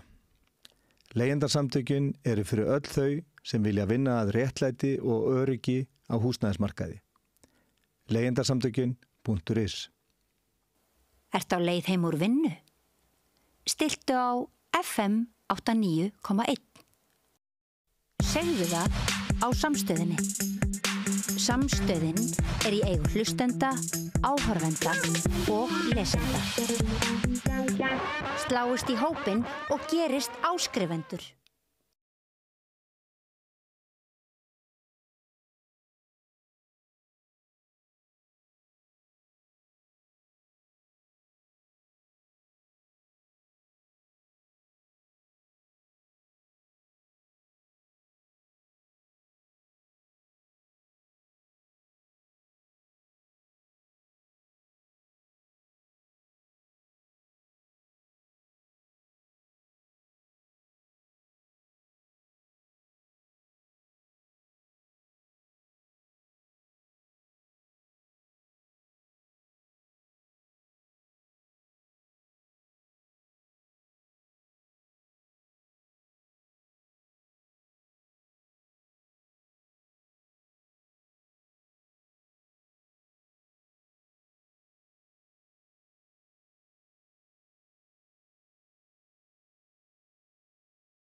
Við gerum það og eins og þið heyrið þá Ólafur Harðarsson, hann bara búinn að taka orðið á undan mér en við ætlum að halda áfram pólitískri umræðu, ég og Sigurjón Magnús Egilsson, góðir gestir sem voru hér í fyrirhlutanum farnir, en við ætlum halda áfram með stjórnmálalega umræðu.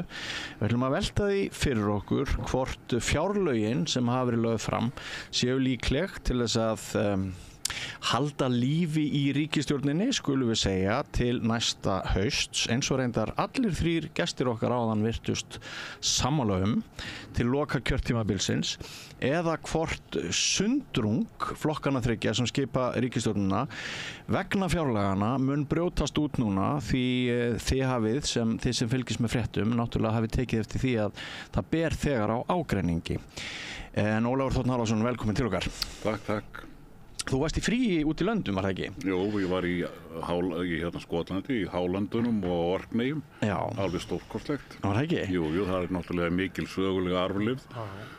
Okkar fólk var þarna langa hríð og það voru nú ekki allt góðverk sem voru framkvæmd en þetta er mjög merkilegur arfur og reyndar á Orkneyjum sérstaklega kannski eru líka miklu eldri minjar og merkilegir fornmunir sem var mjög gaman að sjá. Já.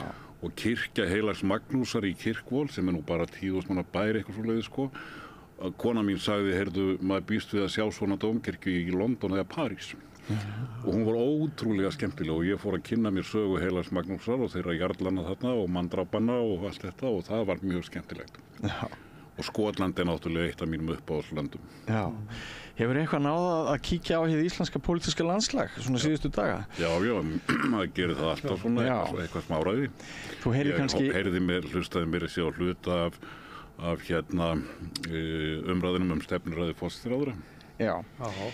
Sko, það þýðir það að þú svona þekkir andan í þessu fjárlagafrumvarpi.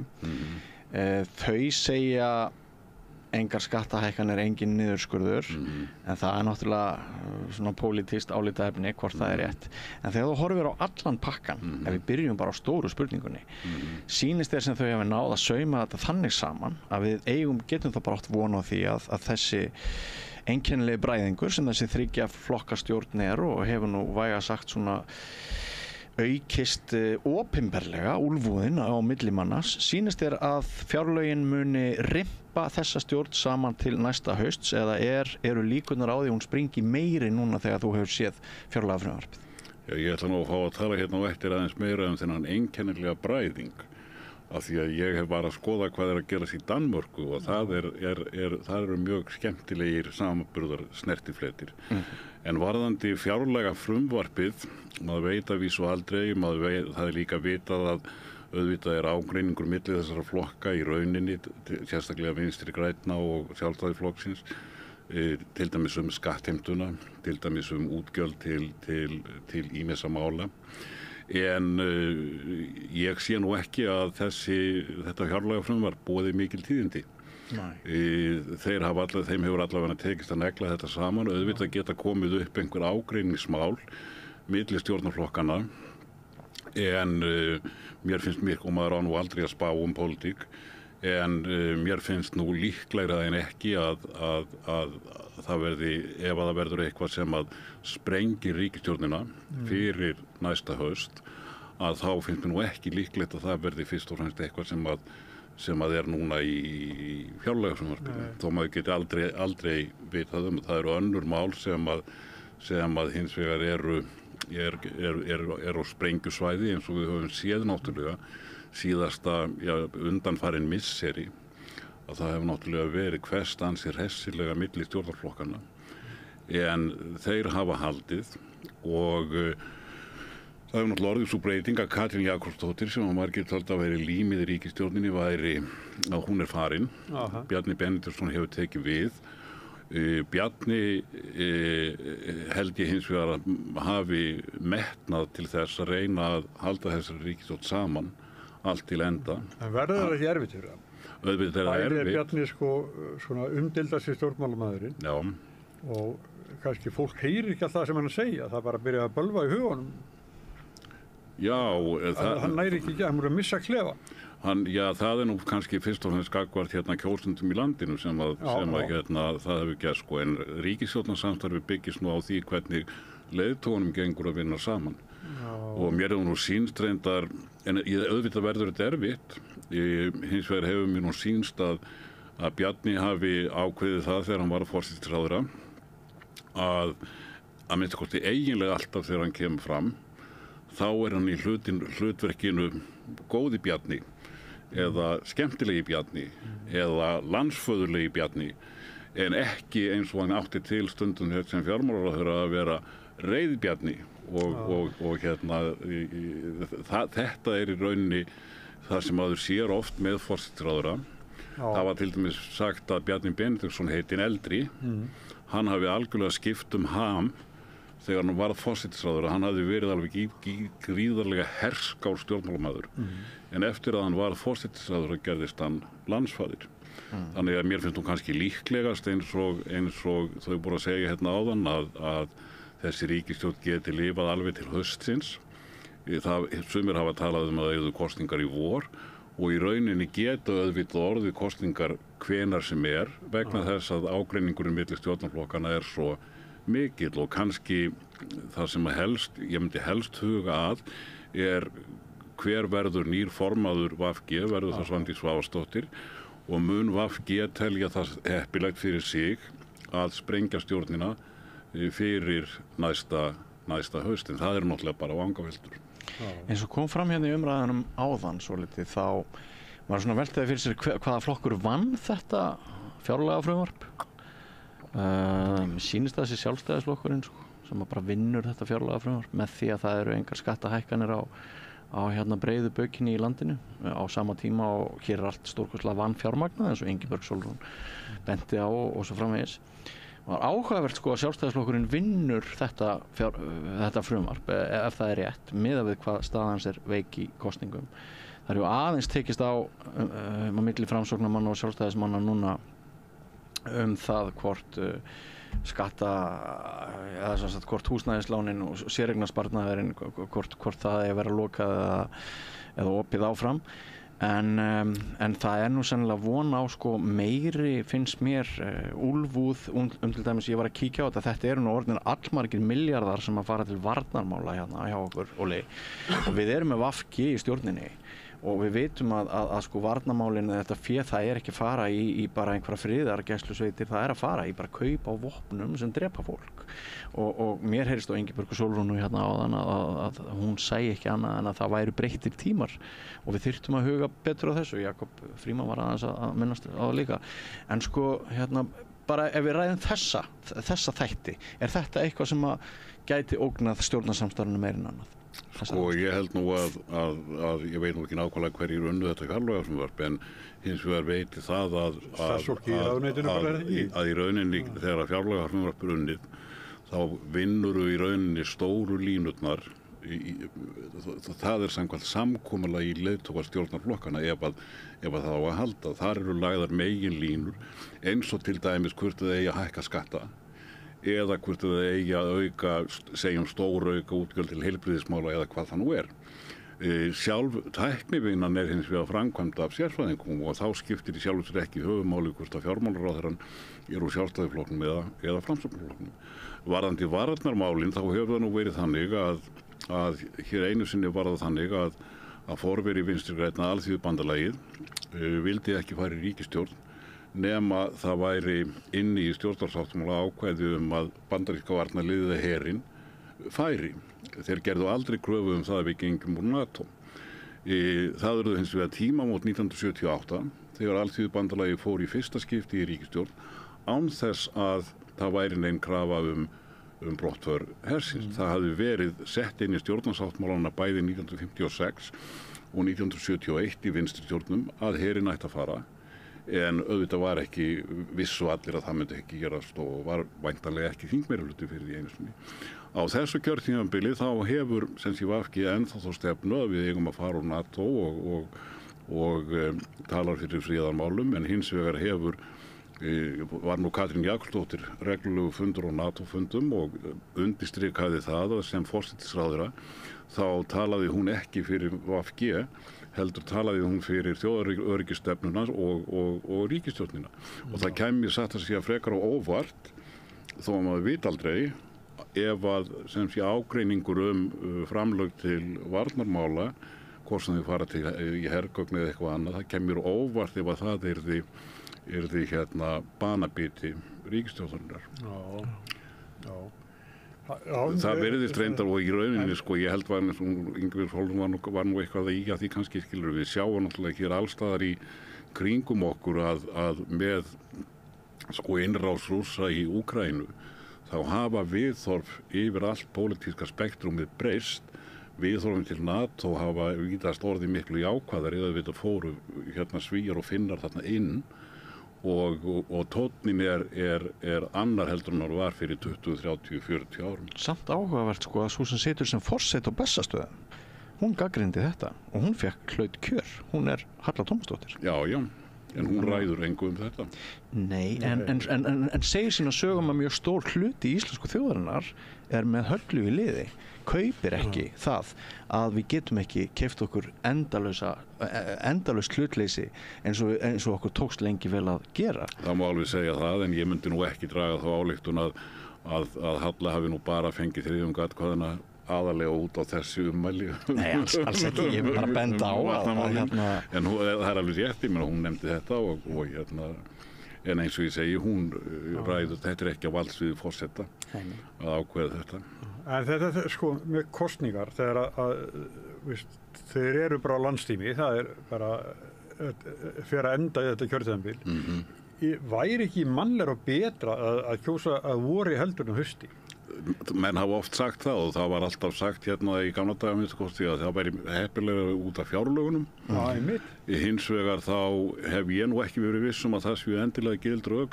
Svíar og Norðmenn, þeir kjósa alltaf í september og það virðist nú ekki sérstaklega spilla fyrir fjárlögunum þar. Og þetta hefur kannski breyst líka þýleitinu og nú er komin þarna langtíma hvað það nú heitir fjárhagsáætlun til nokkura ára. Nú þannig að og kannski ný ríkisstjórn er ekkert að gera stórkostlegar breytingar á sínu fyrsta ári. Þannig ég er ekkert viss að þessi rök haldi en þetta hefur vissulega verið nefnt og ýmsir hafa talið þetta heppilega. En þetta er sem sagt í öðrum Norðurlöndum þá er bara kosið hausti. Nei, í Noregi ég man ekki með Finnland, kannski það sé líka þar bundið sko. Í Danmörku hins vegar er hefðin svo eins og var í Bretlandi að forsætisráðherrann bara rífur bara þingi þegar hann telur að það sé heppilegt fyrir sína ríkisstjórn, þannig að þar geta kosningar verið hvenær sem er á árinu. Og að því við nefnum Danmörku þá kannski rétt að ég standi hér við orð mín að ræða aðeins danska pólitík og bera hana saman við íslenska. Vegna þess að ég var nú bara að skoða þetta í morgun og Mette Frederiksen hélt ræðu á flokksþingi Kratana núna bara í gær held ég frekar en fyrradag og menn voru að segja að hún væri að leita aftur í ræturnar. Ég var nú ekki alveg klár á því í hverju það felst en líklega það tengist það eitthvað því að hún hefur verið með að reyna að marka grötuðum sérstöðum með nýjum hugmyndum um pensjónir eða ellilífeyri sem það er ekki eining í ríkisstjórninni. En ríkisstjórnin núna í Danmörku er mjög merkileg og hún minnir ýmislegt á íslensku ríkisstjórnina varðandi samsetninguna. Vegna þess að í Danmörku eru blokkir og venjulega höfum við alltaf haft minnihlutastjórn úr rauðu blokkinni eða bláu blokkinni. Það sem Mette Frederiksen gerði eftir kosningan 2022 var að búa til stjórn sem var kölluð yfir miðjuna eða breiða stjórn, þannig að hún var ekki með vinstri sósíalistunum eða radikali venstri, heldur fór hún í stjórn með venstri sem er hægri flokkur og Moderatana sem er nú eiginlega klofnir úr venstri og leiddur að Lars Løkke fyrir forsætisráðherra. Og það sem hefur gerst, þannig að það er að sömuleyti sko þó að það sé ekki vinstri sósíalistar í stjórninni í Danmörku heldur kratar, að þá er það líka sem sé kannski næstum því jafn róttæk nýjung í Danmörku eins og það er hér að VG og Sjálfstæðisflokkurinn færi saman. Hvað hefur gerst í Danmörku síðan kosningan 2022? Nákvæmlega það sama hér. Það er að segja stjórnarflokkandi 3 voru með rétt tæp 50% í kosningunum síðast. Núna eru þeir að mælast með þriðjung, 33-4% samanlagt. Kratarnir hafa tapað 8 eða 9%. og hvert hefur það farið, við veitum það kannski ekki alveg, en á þessum tíma hefur systurflokkur VG, SF, Socialistic Folkeparti, bætt við sig 8 eða 9% og eru konur í 16% meðan að Katadir eru í 19%. Hvað hefur gerst á hægri vængnum? Flokkarnir hægra megin, bæði Venstri og Moderatana hafa tapað, samanlagt kannski eitthvað svona 8% og hverjir hafa grætt? Einn flokkurinn á hægri vængnum sem heitir Liberal Alliance og í rauninni meiri nýfrjálshyggjuflokkur heldur en bæði Venstri og Moderatana. Þannig að það sem gerist á báðum vængjunum að á vinstri vængnum gerist það að vinstri sinnaðir kjósendur sem voru hjá grötunum að þeim líkar ekki þetta samstarf og þeir fara þá yfir á SF, yfir á vinstri sósíalistana. Á hægri vængnum eru margir kjósendur þessara flokka sem eru nú ekkert langt frá miðjunni en hægra megin við miðju, að þeim líkar ekki samstarfi við kratana og þeir flýkja yfir í Liberal Alliance. Og Mette Frederiksen náttúrulega áttar sig á þessu og þess vegna hún kannski að reyna að skerpa aðeins samstöðu, eða sérstöðu segi ég kratana. En mér fannst mjög gaman að ræðu hennar í gær og líkingunni sem hún tók. Hún sagði eitthvað á þá leið að þeir kratarnir hefðu sagt fyrir kosningar að þeir vildu prófa að mynda breiða ríkisstjórn og svo bættum við. Það líkaði mörgum döfnum vel alveg þangað til hún varð að raunveruleika. Og svo tók hún líkingu að sagði sem að þetta væri, hún notaði nú ekki orðið bræðingur, en hún sagði að þetta væri að mörguleiti mjög einkennileg samsetning og til að útskýra þetta fyrir dönum tók hún samlíkingu og sagði að núverandi ríkisstjórn þá mætti líkja henni við rétt, smörrebröð sem að er mjög vinsæll hjá dönum og heitir dýrlegens nattmat eða nætursnarl dýralæknisins. Og mér fannst þetta svo forvitnilegt að ég fór að fletti upp og sá hver uppskriftin er. Og ég get útskýrt það í stuttumáli held ég. Sko þetta er sem sé sneið af rúgbrauði og svo ofan á rúgbrauðið er fyrst sett leverpostei eða livrarkæfa. Þar ofan á kemur saltkjötssneið, skorinn svona eins og skinka. Ofan á það kemur pínulítið hlaupið soð sem að á að sennilega festa saltkjötssneiðina við það sem er á toppnum, en á toppnum eru rauðlauksringir sem að væntanlega eru þá tákn Mette Frederiksen í Danmörku og voru tákn Katrínar Jakobsdóttur hér. Þannig að ég var nú svo að leika mér hvernig við ættum að bera þetta, hvort þetta gæti ekki bara átt við íslensku ríkisstjórnina. Þannig að vinstri græn væru þá í hlutverki rauðlauksins. Ég var ekki alveg viss hvort að framsóknarmennirnir væru lífrakæfan eða saltkjötið og hvor væri Sjálfstæðisflokkurinn. En þetta er sem til líkin til að segja, í rauninni að sýna að þetta er skrítileg samsetning og það er náttúrulega það sem að ég held að megin lærdómurinn bæði hér og í Danmörku er sá að það finnst mörgum það mjög heillandi sem sé hugmynd að reyna að sameina alla og yfir og minnka þrasið og búa til einingu. Þangað til að verður að veruleika. Þangað til, já, og í rauninni gallinn við þá hugmynd er auðvitað að hún er að ýmsu leyti mjög ólýðræðisleg vegna þess að í góðu lýðræðisríki og þar sem þú þarft að mynda samsteypustjórnir þá er auðvitað venjan svo og það er það sem algengast er að flokkar sem eru sammála flest eða margt, þeir mynda saman ríkisstjórn en ekki þeir flokkar sem að eru ósammála í grundvallaratriðum og þess vegna er þetta í rauninni að mörguleiti mjög skrítin ríkisstjórn og það er mjög eðlilegt að margir kjósendur á hægri vængnum verði óánægðir með þann hægri flokk sem er í stjórninni og að kjósendur á vinstri vængnum verði mjög óánægðir með þann vinstri flokk sem er í ríkisstjórninni. Hins vegar til að eyðileggja þessa flottu analýsu og það sem ég er búin að útskýra af hverju þeir tapa út af þessum breiðu stjórnum að þó þeir séu í einsleitari stjórn þá tapa menn líka. Já, en sko, mér finnst þetta... Því almennt það þannig, það hefur verið vaxandi mæli hér í nágrannalöndunum síðustu árin að stjórnarflokkar, kostnaðurum við að vera í ríkisstjórnum hefur verið vaxandi, þannig að þú býst alltaf frekar við því að stjórnarflokkar tapi heldur en það bæti við sig. En mér finnst skemmtilegt hvernig þú náðir þarna mögulega að ræða sko það tvennt sem að þér finnst skemmtilegast að ræða og skrifa mat og stjórnmál. Ha? Já, það alveg, þess vegna var ég nú svona hrifinn, ég vaknaði bara algjörlega þegar ég sá þessa grein í Alþingi.dk þessa ræðu Mette Frederiksen. Mér fannst þetta alveg frábær útlegging. En samanber sko fylgisfærsluna sem þú lýsir í Danmörku, það var mjög auðvelt að teikna þetta upp hér á landi. Bara nákvæmlega saman. Að frá VG hafi farið til dæmis til sósíalista, að frá Framsóknarflokknum hafi farið til Miðflokks.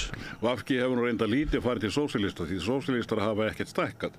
Þeir hafi verið að mælast á bilinu svona 4-5% sem svipóðir voru með síðast. En þeir eru allavega með þingmenn í síðustu könnunum. Já, en það bara spurningum 0,5% eða eitthvað svolítið. En við erum að skoða stóru línurnar að þá hefur fylgi sósíalistana lítið breyst, en þeir geta náttúrulega verið mjög ánægðir með að eiga möguleika á að komast inn. Breytir allir orðræðu fyrir þá. Algjörlega, ég myndi það skiptir sköpum. Og hins vegar sko að allir stjórnarflokkarnir hafa núna tapað mjög miklu fylgi. Nú á vinstri kantinum eða vinstri og miðju þá það Framsókn og VG sem hafa tapað mjög illa. Það virðist eiginlega allt hafa farið yfir til Samfylkingarinnar. Á hægri vængnum það Sjálfstæðisflokkurinn sem hefur verið að tapa og það alveg ljóst að það fylgi, það hefur fyrst og næst farið yfir á miðflokkin. Og það ekkert skrítið út frá því sem ég var að tala áðan að það nefnilega ekki bara þannig að það nú kannski eðlilegt að flokkar sem eru sammála eitthvað séu saman í ríkisstjórnunum það svona betra heldur það líka þannig að það stundum talað andstæðinga og keppinauta í stjórnmálum. Andstæðingar eru þó þannig eins og til dæmis VG og Sjálfstæðisflokkurinn að þeir hafa mjög ólíka stefnu og það gerir það að verkum að í kosningum eru það eiginlega engir kjósendur sem eru að færa sig á milli þeirra. Þannig að þeir ekkert að sækjast eftir sama fylginu. Og þó að VG hafi verið núna í tæp 8 ár í stjórn með Sjálfstæðisflokknum, í kosningunum 2021, þá sjáum við það í kosningarannsókninni, að á þessu varð engin breyting. Það var bara alveg eins og áður að það streymdi eiginlega ekkert fylgi milli VG og Sjálfstæðisflokksins. Hins vegar eru svo keppinautar og það eru venjulega flokkar sem að geta verið saman í ríkisstjórnum svona eðlilega vegna þess að þeir eru líkir margt. Og við sáum það í kosningarannsókninni síðast að sko það streymdi töluvert fylgi milli Miðflokks og Sjálfstæðisflokks, reynda líka milli Miðflokks og Framsóknar. En þegar við skoðum viðhorf kjósenda þessara tveggja flokka og ég vil sérstaklega draga út úr viðhorf þeirra til efnahagsmála. Við spurðum nokkur svona efnahagsmála tengd mál sem eru í rauninni dæmigerð hægri vinstri mál og þá kemur í ljós að kjósendur Miðflokksins 2021 eru álíka eða næstum því jafn langt til hægri í viðhorfum eins og kjósendur Sjálfstæðisflokksins. Þannig að þessir tveir kjósendahópar, ef þeir eru að kjósa út frá þessu, geta þeir kosið eiginlega hvort flokkin sem þeir vilja. Meðan aftur á móti hinir flokkarnir sem eru hægra megin við miðju, Framsóknarflokkurinn og Viðreisn, að kjósendur þeirra eru eiginlega alveg við miðjuna. Langt nær miðjunni heldur en kjósendur Miðflokksins og Sjálfstæðisflokksins sem að eru langlengst til hægri. En við vorum líka að skoða aðra vídd sem að við köllum menningarás og þar vorum við með spurningar sem að tengjast í rauninni endana höfum við þar annars vegar frjálslyndir alþjóðasinnar og hins vegar þjóðræknir íhaldsmenn og þar eru spurningar eins og Evrópusambandið, eins og afstaða til samkynhneigðra, Þetta það sem stundum kallað svona kúltúr mál í útlöndum og hefur verið svona vaxandi mikilvæg vídd og á þessari vídd þá aftur á móti tölverður munur á Sjálfstæðisflokknum og Miðflokknum eða öllu heldur á viðhorfum kjósenda þessara flokka 21. Báðir eru reyndar frekar sem sé þeim megin það sem að þjóðleg íhaldssemi frekar heldur en frjálslynd alþjóðahyggja en á þessum ás eru kjósendur Miðflokksins miklu íhaldsamari heldur en kjósendur Sjálfstæðisflokksins. Þannig að það sem ef að það nú vitum við það ekki, ef það eru til dæmis útlendingamálin sem hafa skipt þessa kjósendur sem hafa verið að færa sig frá Sjálfstæðisflokknum yfir á Miðflokkinn, að þá kannski líklegra að það sé ekki endilega út af efnahagsmálum, heldur út af sem sé innflytjendamálunum eða einhverju sem tengist menningavítinni. Að vísu tek ég eftir því að Sigmundur Davíð sérstaklega mér hefur fundist alveg klárt að hann tónninn í honum hefur verið mjög harður svona gegn kerfinu, báknið burt í rauninni efnahagsáherslur sem að minna á nýfrjálshyggju og hann hefur í rauninni verið að gagnrýna Sjálfstæðisflokkinn þar fyrir að Sjálfstæðisflokkurinn hafi í rauninni horfið frá sinni grundvallar stefnu.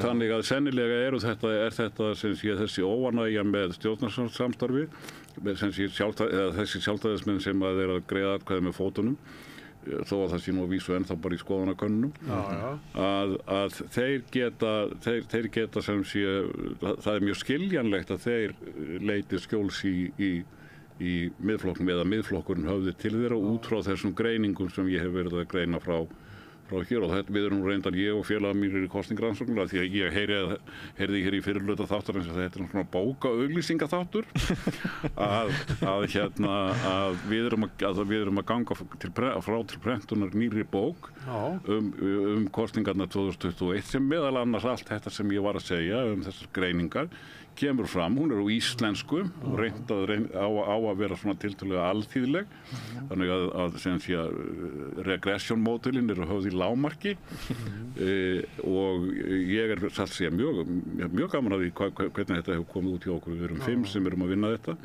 og ég held að hún geti orðið mjög læsileg fyrir áhugamenn stjórnmál og ég hef vissum að það mjög margt þarna sem að menn hafa áhugamenn stjórnmál hafa mjög gaman af og með myndum og gröfum og rosalega flott ég er mjög ánægður með þetta. Má ég spyrja þig einu að þetta er svo Sjálfstæðisflokkurinn sem hefur verið svona höfuflokkurinn í langa tíma að þegar hann komin svona mikið niður mælstalinn í 13,9 ég þá bara ekki hætt á því að þetta getur bara haldið áfram að hann fara enn neðar? Já, að þeir eru með óvinsalan formann og sæta mikill í gagnrýni að sé auðveldara að gagnrýna flokkinn að skemma fyrir honum að vera harður við hann. Ég held nú reyndar að þetta fylgisleysi Sjálfstæðisflokksins núna hafi líklega mjög lítið að gera með formannin. Ég held að hann sé ekki að tapa fylgi vegna þess að Bjarni sé óvinsæll eða Bjarni sé eitthvað lélegur formaður. Ég seti þetta miklu frekar í samhengi við almenna þróun. Og það eins og Ingibjörg Sólrún sagði hérna fyrir í þættinum að þau örlög sem að Sjálfstæðisflokkurinn hefur hlotið núna á Íslandi eftir hrun í rauninni algjörlega sambærilegt við þá þróun sem að sósíaldemókratarnir í Skandinavíu hafa orðið að þola. Allir þessi flokkar, Sjálfstæðisflokkurinn og kratarflokkarnir í Noregi, Svíþjóð og Danmörku voru gróft tala 40% flokkar. Krónískir stjórnarflokkar. Og þeir hafa allir núna orðið 20-30% flokkar. Ef þeir komast yfir 30%, einhver kratarflokkurinn, þá það stórsigur. Og flokkum hefur líka fjölgat. Þannig að okkar kerfi með 8 flokkum á þingi og að stærstu flokkarnir séu mun minni heldur en Sjálfstæðisflokkurinn var áður, að þetta hefur í rauninni gert íslenska kerfið líkara kerfunum í Skandinavíu. Og þetta held ég að sé almenn þróun og hafi ekkert sérstaklega með einhverja einstaka formenn eða þessu þarf að gera sko.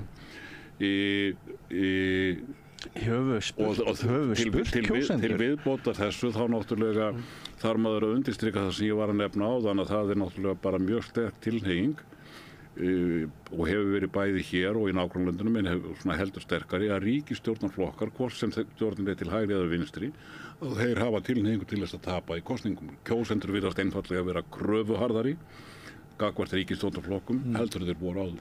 En höfum við spurt kjósendur að hve miklu leyti ákvarðast val þitt af því hvernig þú ráðstafar atkvæðið þínu af formanni, af viðhorfið þínu til formannsflokksins og sögu formannsins? Ég get nú glattið með því, Björn, að svarið við þessu nú frekar langt. En þetta er alveg spurningin einu sér var býstum löng. Þetta skal ég segja þér heill kafli í þessari nýju bók. Þannig að ég bara bendi mannum á að lesa hana en þar, við getum sagt að megin niðurstaðan sé svo að það að segja að vinsældir flokka eða kjörfylgi flokka ráðist fyrst og fremst af vinsældum foringjans, hún fær ekki mikla stoð inn í einum gögnum. Samt fyrst manni Katrín Jakobsdóttir til dæmis, hún sem sé var langvinsælasti stjórnmálamaðurinn á sínum ferli, flokkurinn var að rokka á þeim tíma sem hún var formaður frá 11% upp í 17%. Það voru ekki áhrif af vinsældum hennar og í kosningunum 21 vildu langflestir að Katrín héldi áfram sem forsætisráðherra. Það var meiri séð sem ég hef nú aldrei séð áður að þegar sjálfstæðismenn voru spurðir hver ætti nú helst að verða forsætisráðherra, þá voru álíka margir sjálfstæðismenn sem nefndu Katrínu eins og Bjarna og þegar framsóknarmenn voru spurðir þá voru álíka margir sem nefndu Katrínu eins og Bjarna. En hvað gerðist svo í kosningunum sjálfum? Eini stjórnarflokkurinn af þessum þremur sem tapaði umtalsverðu fylgi var flokkur forsætisráðherrans sem tapaði milli 4 og 5%. Sjálfstæðisflokkurinn tapaði tæplega 1 og framsóknarflokkurinn vann náttúrulega stór sigur. Og ef það eru foringjarnir sem skaffa allt fylgi þá hefði náttúrulega, þurfum við að tala okkur upp í það að Sigurður Ingi hafi svona rosalega karisma að hann hafi bara, fólk hafi hópast að honum. En þetta er flókið mál og það eru margir fletir á þessu og auðvitað sjáum við núna að Kristrún Frostadóttir fer með himinskautum og margir telja að það sé karismafylgi. Ég held að það sem að Kristrún hafi tekist vel að minnsta kosti en þá að í rauninni hins vegar að einfalda ásýnd flokksins, málefnalega ásýnd flokksins og í rauninni að koma flokknum með skipulegum og sannfærandi hætti fyrir kjósendur á framfæri. Það sé ekki sem sé einhverju persónu eiginleikar Kristrúnar, einhver útgeislun, heldur fyrst og fremst bara að henni hefði tekist að haga sínum málflutningi þannig hingað til að það höfða til margra kjósenda. Hún er ekki svona afgerandi stjórnmálamaður, hún er ekki svona sem að eins og Vilmundur heitinn var eða eitthvað svona hirðir fundin sem hún er á að því að útgeislun er svo mikil og... Já, hún er nú, Vimmi hafði náttúrulega útgeislun. Það er mikla útgeislun og var einn af okkar merkilegustu stjórnmálmönnum fyrir og síðar fyrir minn hatt.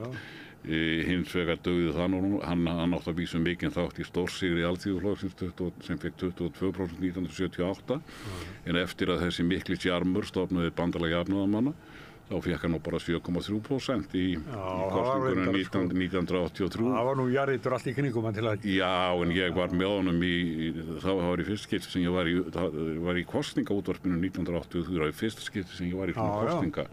Og þá var stráklingurinn nýkominn á prófvorðinu látin vera í útvarpsumræðu með foringjum flokkana sem sé daginn eftir kjördag. Og það voru náttúrulega Geir Hallgrímsson og Sigríður Dúna fyrir Kvennalistan og Vimmi og það sem að stráklingurinn átt að segja mannum hver vann raunverulega kosningarnar. En það sem að ég man mest eftir úr þessum þætti sem var mjög gaman að vera með þessum fóringjum, það sem ég man helst eftir að Sigríður Dúna sem var nú seinna kollega minn og var þá sem sé talsmaður kvennalistans. Þær fengu 5,5% eða ef ég man rétt og 3 þingmenn og hún ljómaði.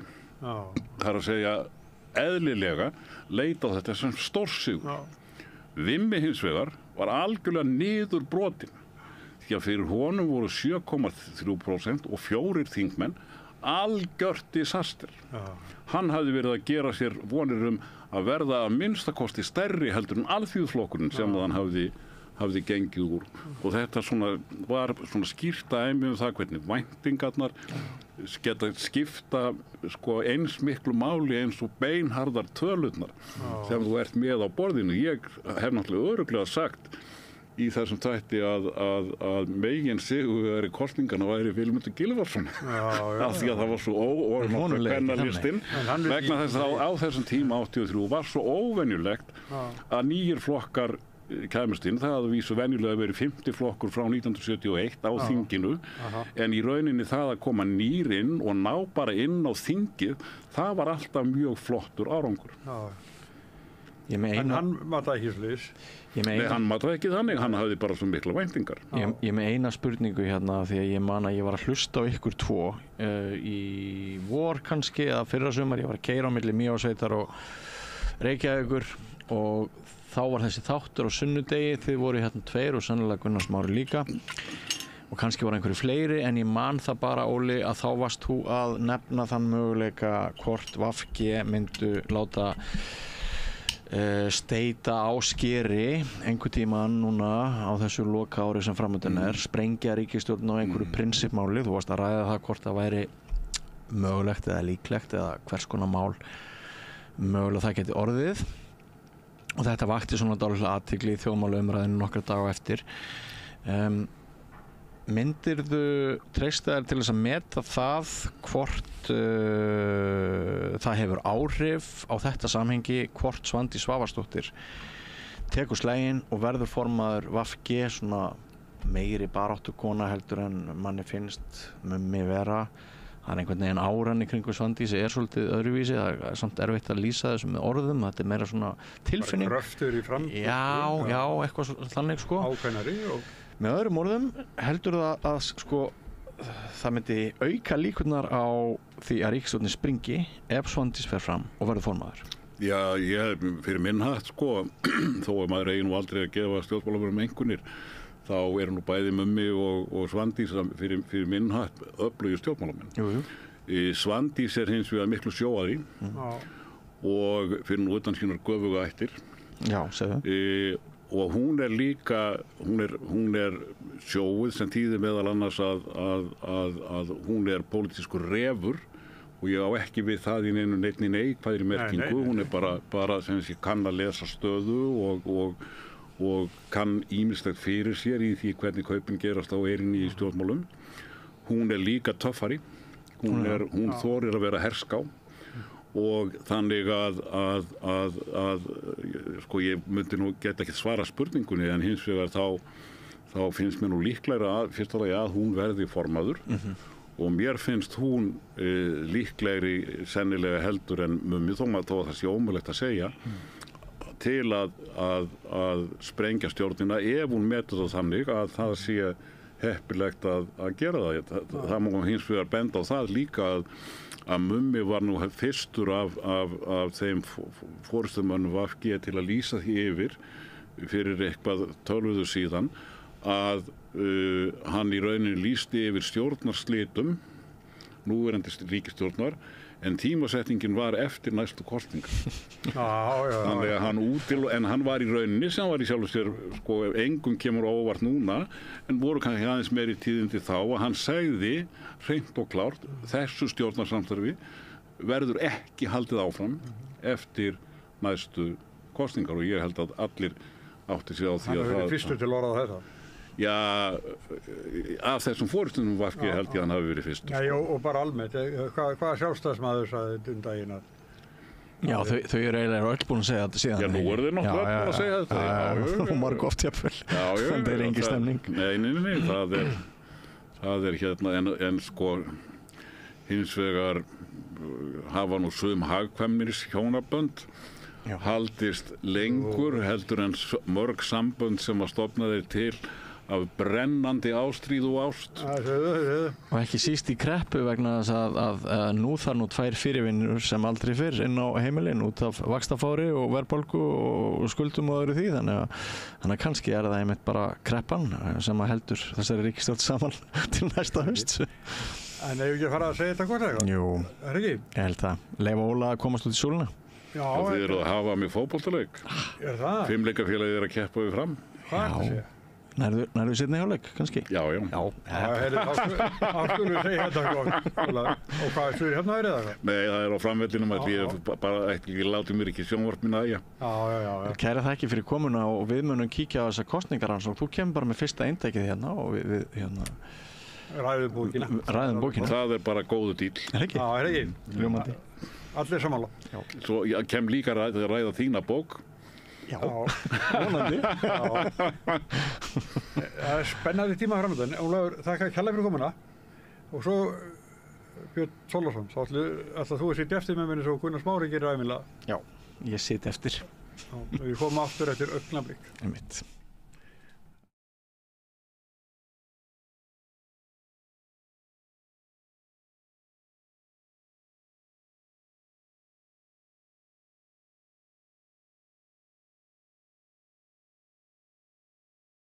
Gerist áskrifendur á Samstöðinni og taki þátt í að byggja upp öfluga og róttæka samfélagsumræðu.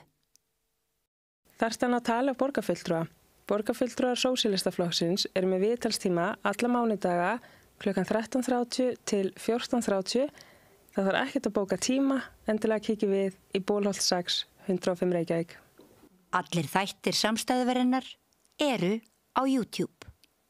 Með því að ganga í leigjendasamtökin styður þú baráttu leigjenda. Leigjendasamtökin eru fyrir öll þau sem vilja vinna að réttlæti og öryggi á húsnæðismarkaði. Leigjendasamtökin.is. Ertu á leið heim úr vinnu? Stilltu á FM 89,1. Segðu það á Samstöðinni. Samstöðin er í eigu hlustenda, áhorfenda og lesenda. Sláist í hópinn og gerist áskrifendur.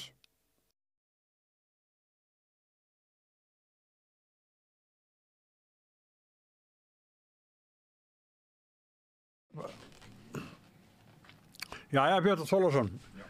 Nú ert þú búin að vera Gunnar Smári hérna bara frá því í hádeginu. Einmitt. Það var mjög skemmtileg reynsla. Ég er mjög þakklátur fyrir að hafa fengið þann heiður að fá að meðstjórna þessum þætti með þér. Þetta er náttúrulega, þessir þættir eru stórvirki í íslenskri þjóðmálaumræðu. Þeir eru það. Og ég man bara löngu áður en ég tengdist Samstöðinni eitthvað hvað ég var búinn að vera þakklátur til dæmis mörg ár, varst ekki einhver 7 ár sjálfur með Sprengisand eða? Jú, 7,5 ár. 7,5 ár, þú fórst aldrei í frí? Aldrei. Þú fórst aldrei í 2-3 vegna frí út til landsteinina? Þetta er náttúrulega ofurmannlegt. Já. Og bróður einn sem er forfalllegur í dag af því að honum datt í hug að taka sér 1 frídag, þess að 365 dag í árinu. Já, sem betur fer. Já, sem betur fer. Hann náttúrulega er búinn að standa fyrir alveg og þið bræður alveg magnaðri umræðu hér ítrekað á sunnudögum. Þannig að mér fannst gaman. Hann á nú mesta heiðurinn. Jú, en mér fannst heiður að fá að bara vera með á settinu og mér fannst gestur okkar einstaklega góður og skemmtilegir. Ég vil bara segja það. Já, þetta var mælst fólk líka. Já. Sem að, er ekkert hrætt við að segja það sem því þýðir, Það er svo mikil sverðið, Já, ég tek undir það, að þótt til dæmis manneski eins og Ingeborg Sólrún sitt í náttúrulega friðarstóli og sé hægt að hafa opinber ítök einhver, þá sá maður alveg gamla baráttu andan í henni. Hann blossaði upp og... Samt þetta, svona fyrrverandi stjórnmálamaður, að hún kemur, en hún segir, ég er óvirk í stjórnmál, fínt.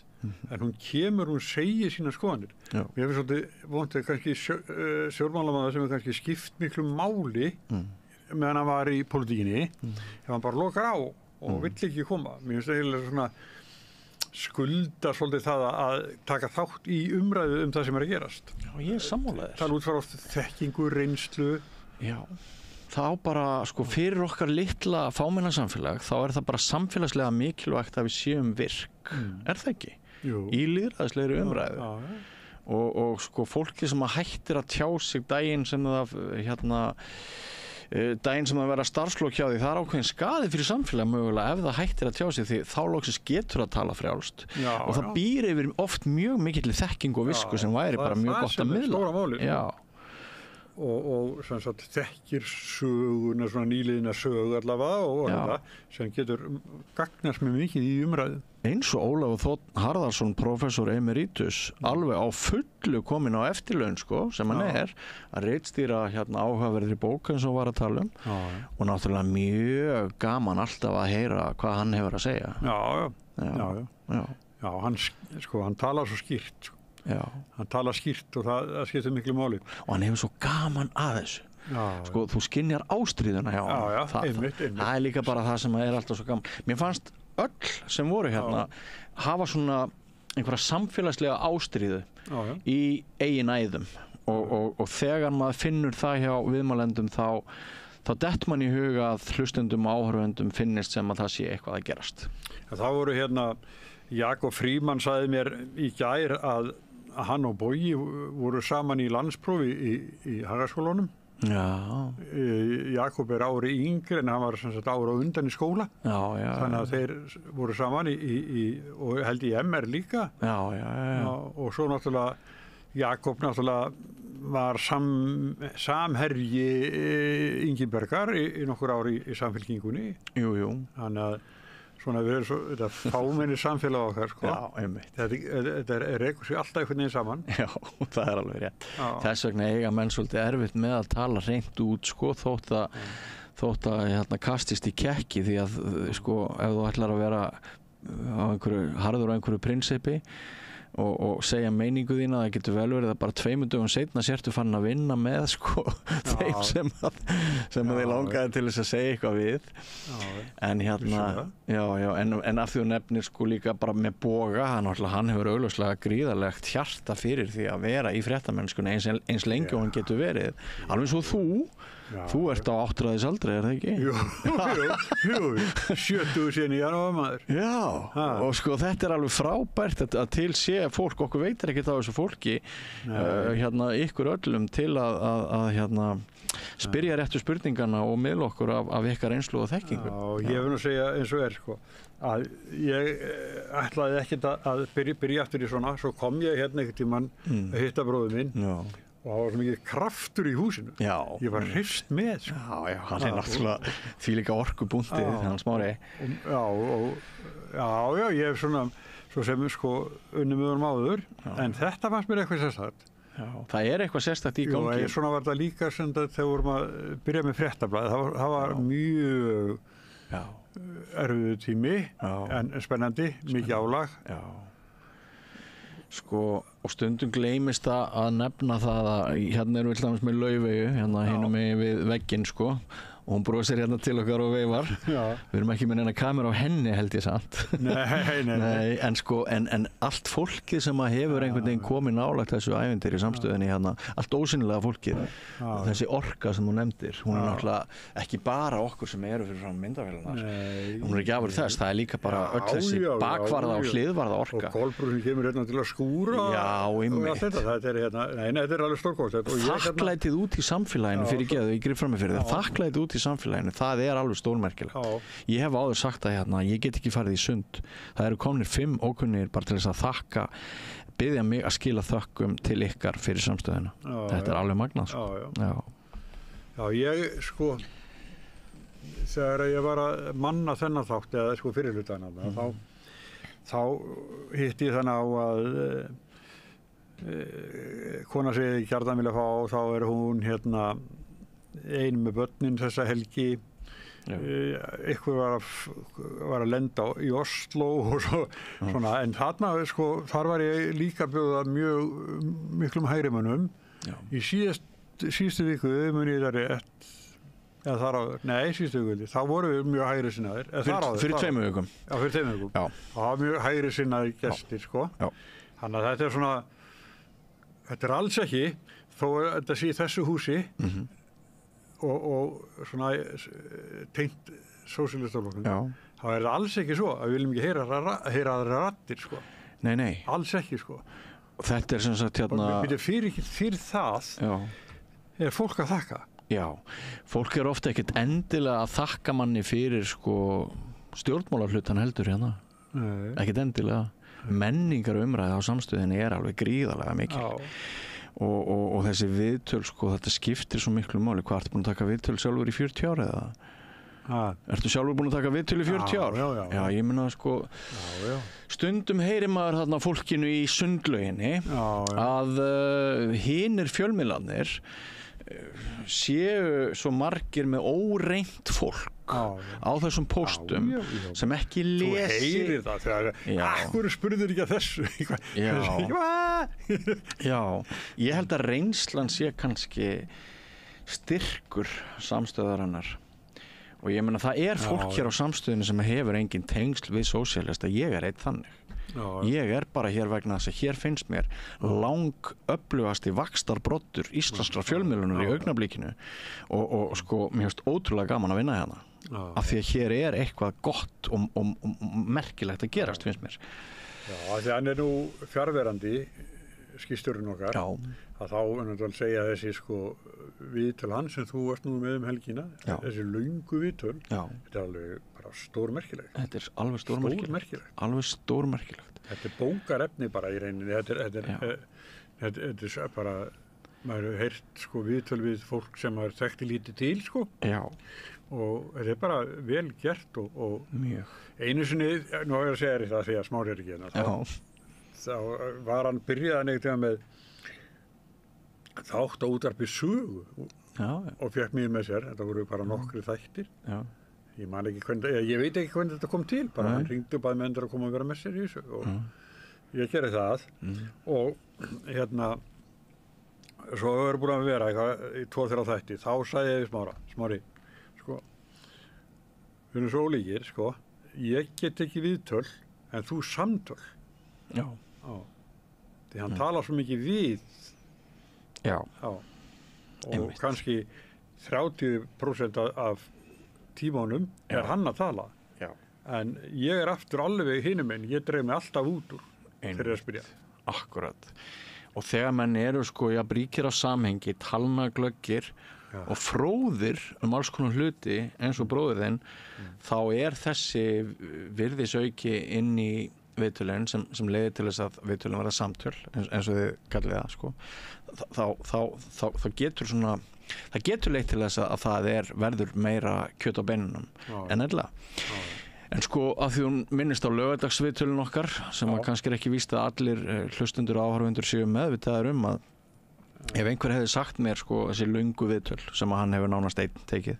Þú hvað er það langt hjá þeirri? Gáðu þig? Já, í gær. Það var nú ansi langt. Það var bara fyrsta skipti sem að ég Fyrir tímar? Já, fyrsta skipti sem ég tek þetta laugardagsviðtal og ég mun reyndar aftur taka það ég verði næsta laugardag með hann Snorra Stein Guðjónsson, landsliðsþjálfara í handbolta sem er ekkert vanur að segja margt. Hvernig mun mér ganga að reyna að halda uppi samtali við hann í 3 klukkutíma? Ég er ekki træddur vegna þess að ég er búin að vera að hlusta á Smára hvernig þetta er gert hér á laugardögum. Ef einhver hefði sagt mér fyrir 2-3 árum að það væri hægt að taka 3-4 klukkustunda óklippt viðtal í sjónvarpi og það myndi halda þá hefði ég hlegið að viðkomandi.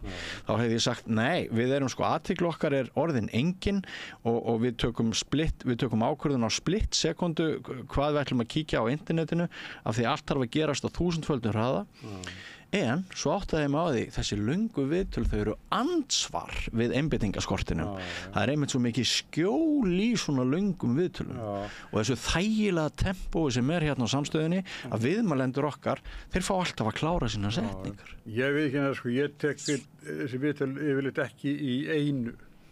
Já, það ekki? Nei, kannski svona klukkutími sen og svo kem ég aftur sko bara.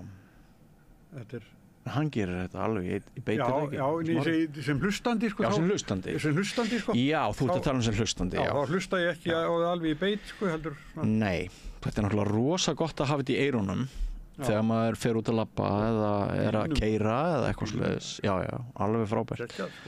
Og það kannski lykillinn eða einn af mörgum lyklum að velgengni samstöðurinnar, það sko þetta ansvar við óþolinmæðinni og hitt svolítið grunnt og það markast dálítið af reynsluleysi, finnst mér.